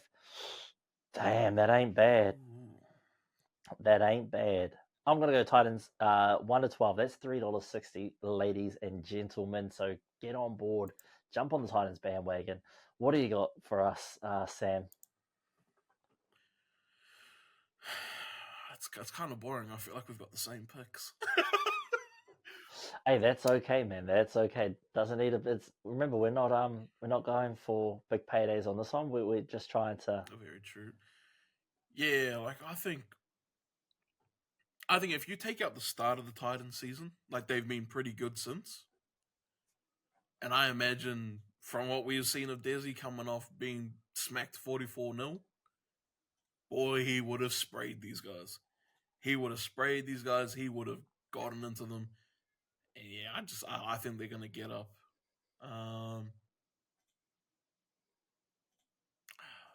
Yeah, it's probably 1 to 12. It's probably 1 to 12 as well for the Titans. Yeah, like that 13 plus is very like it's very tempting.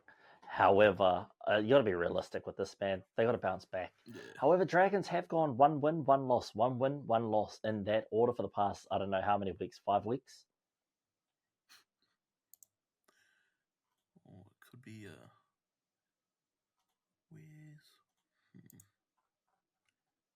I mean, I'm going to pitch a different idea to you. Okay. It's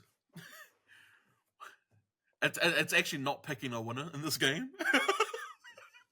But there's an option either team to win by less than 10.5. So basically, no team wins by 11 plus. Either or. Yeah, either or. Either team. Ooh, I like that. Either team to win that. 10 or less pays you $2.05. I think it might be 12. You want 12? I can get you either team to win by less than 12.5 for $1.78. Shit, that ain't bad. That's a pretty good return. $1.78. I can get on that. Yeah, man. And now looking over at our final game of the round, Sharks versus Knights at Point Bet Stadium, Sydney. It's a home game for the Sharks. 6:05 p.m. kickoff here in Aotearoa, New Zealand. Over to Sam for his take. Yep. Firstly, hey, Fletcher Sharp, you suck. You suck. How dare you score 4 against us? This one I see like it's a little bit of a dud, but it could also turn out to be actually like a really entertaining game. I look at it, most teams are 1 through 5, 1 through 13. But what we do have is that we have Mulatalo's named on the extended bench. Hamlin Uwali's also named on the extended bench. I would imagine those two would both be back in, which strengthens up the Sharks quite a bit. The other notable name on the extended bench is Braden Trindle. Big fan if you haven't figured it out by now. He tweaked his hammy 2 weeks ago. You know, I'd probably give him a little bit more time because from what we've seen all the season, once a hammy goes, it tends to come back if you don't rest it properly. And I think it was, let me just pull up the ladder here real quick. The Sharks are currently 2 points ahead of the Dogs. It's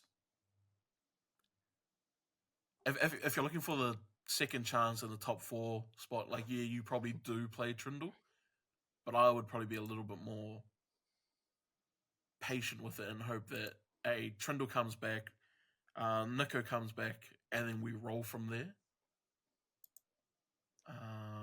Yeah, I'm just not too sure Brayley in the halves again is gonna do it.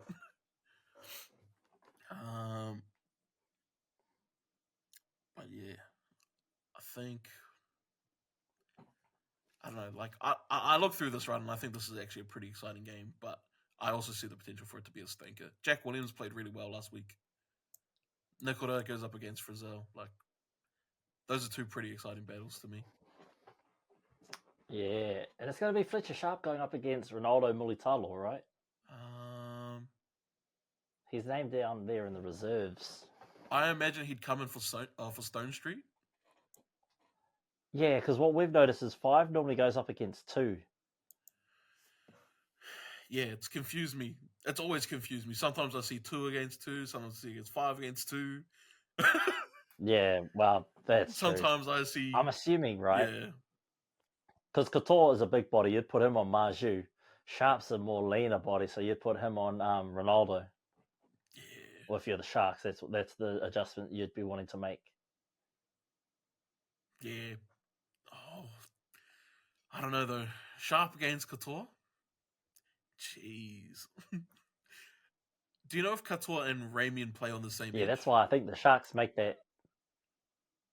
Yeah. Yeah. Oh. That's why I think they make that adjustment. I think Couture and that they're on the other side of the field. Oh man, that could be dangerous. That could be a very dangerous edge if they don't, though. Jeez. Oh yeah, he's going to get torched. Yeah. But I think they would. I think they I would think make that adjustment. Too. Wait, is that Phoenix Crossland in the 7? What the hell? Oh, it is. I didn't even note that when I was taking the notes.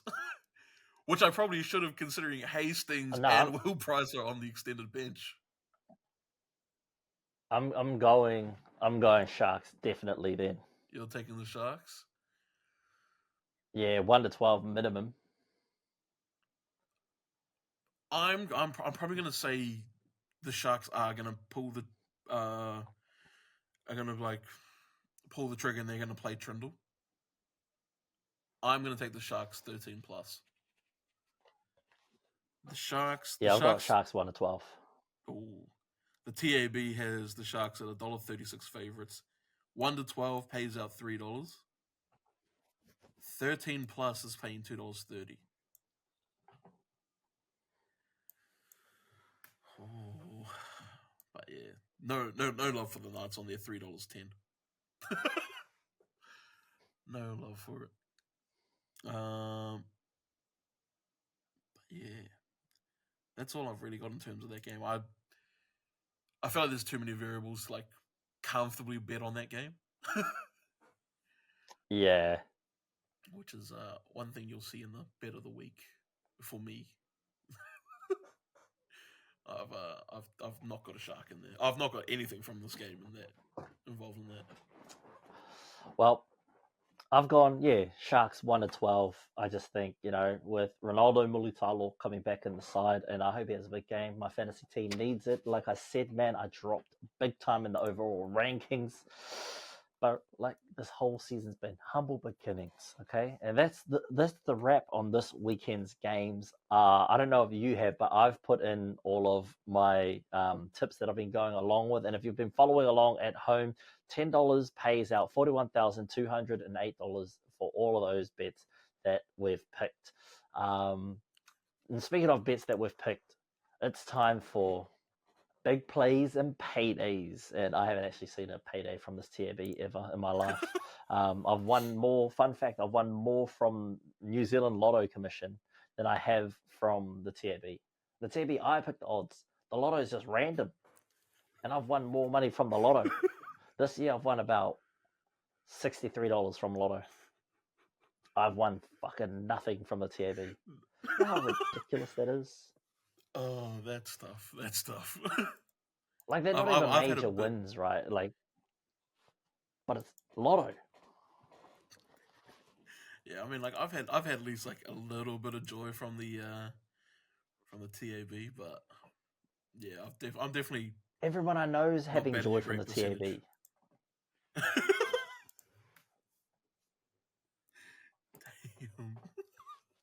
You're not betting at a great percentage. Bro, I wouldn't even make the freaking Moneyball team. Like, I'm in a slump. Ladies and gentlemen, I'm in a slump. And hey, I got the yips for you Americans out there. I got the yips. I know I want the yips. The yips is crazy. The yips is actually crazy, but yeah. We're just throwing around sport terminology now. Hey, I mean, You want to explain the yips for the whānau at home? We don't know what the yips are. I'm gonna Google it. All right, just because I don't want to. Okay, well no, that's not the yips to me. Because it's a baseball term, no? Yeah, well, this has got a golf definition. So, Oh to me, no, we want baseball. yeah. So to me, the yips, because I also played baseball. The way it got basically said to me was, it's almost as if you get like a little bit scared. Like if you get hit by a pitch a lot, you get a lot of like inside balls thrown at you to where now you're a lot more hesitant to hit. So now you kind of back away and you're a bit more fearful. So you almost forget what a strike looks like. You forget what a good ball is to hit. It's almost like you just kind of forget how to play. That's what I know the yip says. What do you know the yip says? Exactly that. And now that's why you get outlandish bets. So speaking of the yips, this is what you get. So my TAB, we've got $10 bet on. Nathan Cleary, anytime try and Panthers win. That's a boosted bet paying $4.50. I've got New Zealand Warriors just winning the head-to-head. No 13 plus, no 1-1, just in this particular Hail Mary. Joey Manu to be an anytime try scorer. Big Hud, anytime try scorer. Keon, anytime try scorer. Gold Coast to win the head-to-head. I've got, and ladies and gentlemen, if you listen, you always know I put respect on the Wahine and all that they do over in their side. So you know I can't forget about them. I've got Jamie Chapman, one of my favourite NRLW players. I got her on the list. I got one of our gold medal queens down as a try scorer this week. It's Tyler King. And for my final try scorer, I've got another gold medal queen. Absolute beast, the smiling assassin, Stacey Walker. She probably would have scored a try last week if Millie didn't take them all, but you know what? 4 tries is 4 tries, ladies and gentlemen. That ain't no easy feat. $10 on that will pay you $156,000, $838.36. Like you said, you don't really know what to hit. I don't either.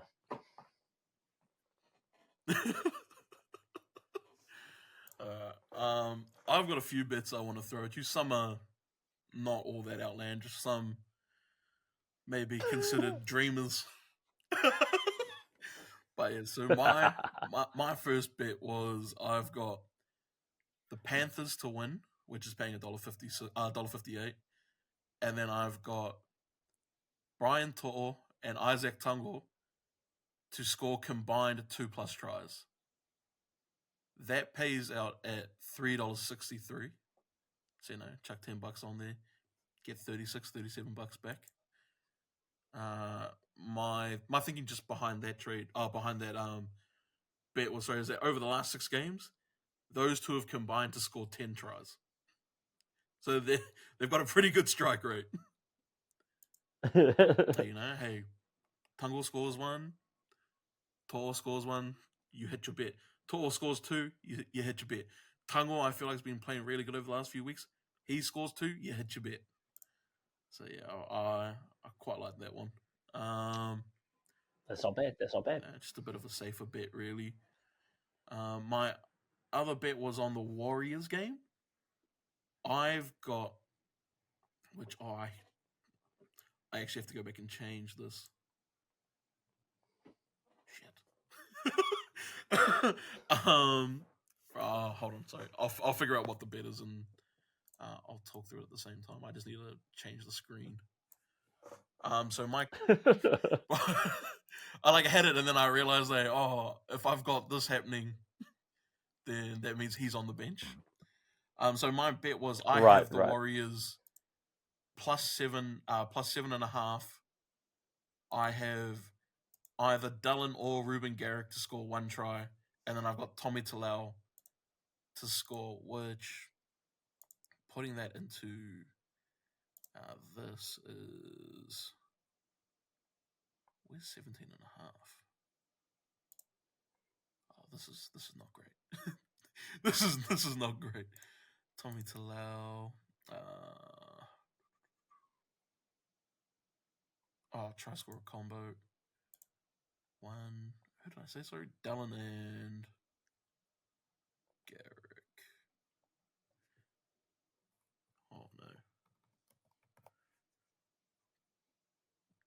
He's a mystery man. I can't find him. Oh, bro, they're so far down the list for two guys who kind of score tries. That's and then winning team market is nope. Alternate. Well, Warriors plus 7.5. That comes out to $7. $9.73 for Warriors plus 7.5. So basically, they've just not got to lose by 8 or more to allow to score, and then either Dallin or Garrick to score. I feel like that's all right. If you chuck $10 on it, that's what 97.30 coming back. And then I also had them in the running for highest scoring game of the round, which pays $5.60, just as a single bet. All right. I've got two more. I've got two more. Somewhat of a that's all good. degen gambler. Tigers, Rabbits. I said I think it's going to be a relatively high-scoring game. I've gone somewhat mild on it. I've got the Tigers to win, Gagai to score, Jareem Buller to score, and Keon to score. Ooh. If that hits, it's paying out $45.70. So, that's what. Okay. That's what, 450 back. But that's not bad. Yeah. I quite like the odds on that one, to be fair, and I'm going to bet it. I'm going to bet it. My final one was, a little combo about everything in the week. So I've got To'o or Tango to score 1+ try. I've got Angus Crichton to score in the Roosters game. I've got Ruben. I really believe Ruben Garrick's going to score, so I've got Ruben Garrick to score. I've got the Hammer or Jack Bostock to score a try. I've got Khan Pereira or Sloan to score a try. That pays out at $32. So chuck $10 on that. That's $320. The other one, which I'm a little more concerned about, would be if you add Fletcher Sharp into the mix, that becomes $64. So if you put $10 on that, that comes out to $640. Oh, okay. So those are my rough bets of the week. One of which I'm actually going to bet. Two of which I'm going to bet, actually. Hey, there we go, ladies and gentlemen. Sam probably got better luck than me. I have no luck for all of those regular listeners. And that, I think, about does it for our show. Oh, you got it? I've got one more. I need to go back and check the thing. This one is a real outsider one. It's playing a little bit on the history here with these teams. I'm looking at highest scoring team of the round. I touched on it in that Penrith game, man. They like to put it on them. Penrith to be the highest scoring team of the round is paying $26. Damn. Yeah, man. There's a lot of other options there that are probably a bit more realistic, but man, I don't know. They seem to put it on them when they play. If Penrith scores, they score a lot. If they don't score, Melbourne wins. And it'd be like that sometimes, but yeah, like Penrith have been those consistent guys this whole season too. They've been doing that. Yeah, they've been regulars of putting on big scores. So it's a potential, but also the Bunnies could probably do something and put up big numbers against the Tigers as well. That's a potential. Yeah, what were they? Sorry, it was a high scoring game. The Tigers sales is the favourites there for high scoring game. Yeah. If you've got a stomach for that, that's $4.50, which is still pretty good odds. That's not bad. Yeah. That's not bad. Considering, like, if you've been following along and you've been adding friggin' many bits along the way with our plus and minuses, 44 grand man. plus that, you're sitting pretty. You're sitting pretty. Am I going to put the bid on? Probably. Yeah, probably. It is what it is. But look, as we look to wrap up the show, we just want to thank you all so far for all your support on our journey this year. We will continue to get better. We always look to improve every episode. We just try to do better for not only ourselves but for you guys, and we just really appreciate you for tuning in, no matter where you are, for giving up some of your time to spend some time with us here. We want to give to Koirangi a big shout out as he's heading over the ditch. I think he should be flying out tomorrow, actually. So good luck over there, brother. Crush it. If you lose, tell us all about it. Please tell us all about it. Every detail. Why'd you lose? What happened? I want to know every single detail. And also shout out to Benja, who actually graduated today. Shout out Benjamin, walked across. Oh, I know. I think he did Māori grad today. Graduates tomorrow, something like that. But yeah, shout out Benja, Doctor Ben Hanara. Super proud of you, brother. Anything you've got to say before I hit the outro? Yep. I hope you lose too. Shame. That's it. All these listeners, man, they're gonna just think you're a hater. He's like the nicest guy on screen. I guarantee when he comes in, he'll probably be the nicest guy to you as well, and just make you look like an egg. And you know what? I promise you, I'm pulling it out of him. Pause, but I'm pulling it out of him. Hey, man, I'll let you have one episode, and then I gotta get it back on track. Can't derail us, man. We've built so much progress here over these past 54, 55 episodes, man. I'm gonna have to use all my strength to just bring it back together. No. I'll give you one episode. It'll be slight things here and there, which yes, may derail it, but I'll also be like, they've got their thing going on here. Let's not subtract from it too much. Nah, like I said, man, I'll give you one episode. I'll give you one episode, and you can just have at it. Be in the off season. Nah. Hey, I'm telling you, in the off season might be the move, because by then the basketball season's back. Exactly, man. Exactly. See, it's exciting, isn't it, Fano? For those of you who have been here throughout mine and two's beginning, and then you get to see there's potential here for Sam to come on as our third man. Sam spoke about it in the last episode. He's like, two's pretty good at speaking shit into existence. We were both talking about it, I think, about 4 or 5 episodes back, how next year we're trying to look for a third person to come and join the crew. We just kind of got to find out what that third person's role will look like in this, because as much as we want to bring you guys exciting content, we also know that we're trying to refine how long it takes to get through these episodes as well, because we need to keep you guys engaged and entertained as part of our practice squad, because that's what's most important to us. But no matter where you are in the world, thank you so much for giving us your time. Thank you so much for your patience, for your consistency, man. You guys are more consistent than us.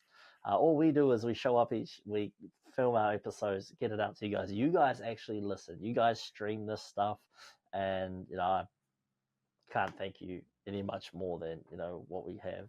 And when the time comes, when we finally blow up big, I'd love to know who our actual OGs are.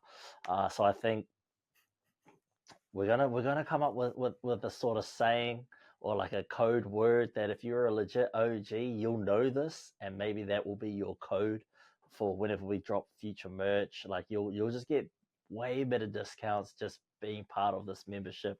Maybe I get a membership, put it up on the website.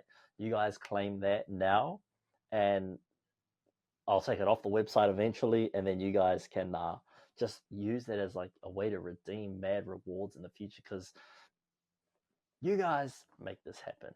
We just show up and do it. There's just, yeah. How does he end it?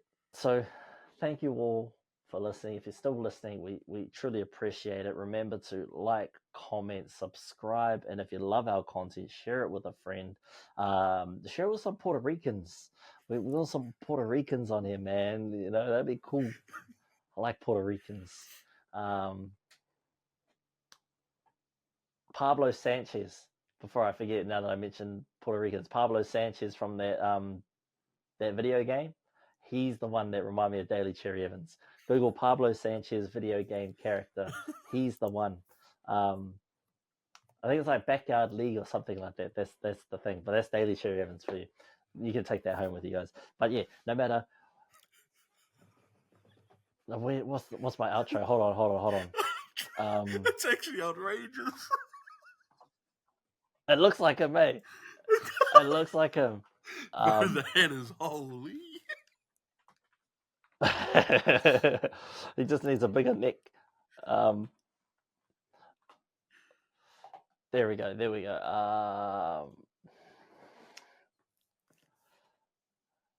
How am I gonna? Here we go. Here's the outro final. Look, I'm panicking. This is not my role. This is Two's role. I should have just got him to pre-record a whole bunch of outros and I just clip it. Just clip it in there. But it's not the case. Okay, so here we go. Look, no matter where you are, you're our guiding star. And from the very first moment we met you guys, there was such emotion.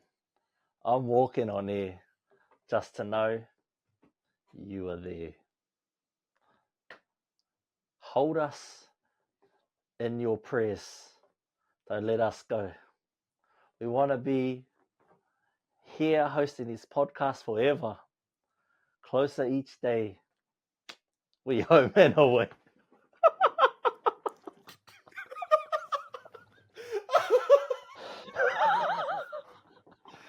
This is harder than I thought, man.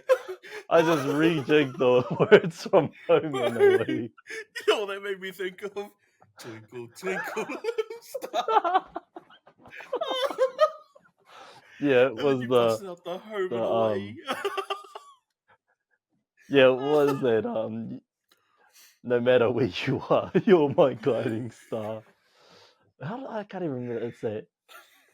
You know we belong together. Oh man, see, that was for my Australian fans. You guys know that one, eh? Home and away. Nah, for real. Okay, let's do the outro. Do you want to do the outro? Kia ora. Thank you for listening. Like, subscribe, all that good stuff. True. Short and sweet, man. Thanks so much for listening. This is the practice run. You've been listening to the practice run. Your frontline pass to the heart of sports action. We thank you for your ears, your listening, your participation. Like, comment, subscribe, share it with your friends, especially the Puerto Ricans. True to the true and ma te wa.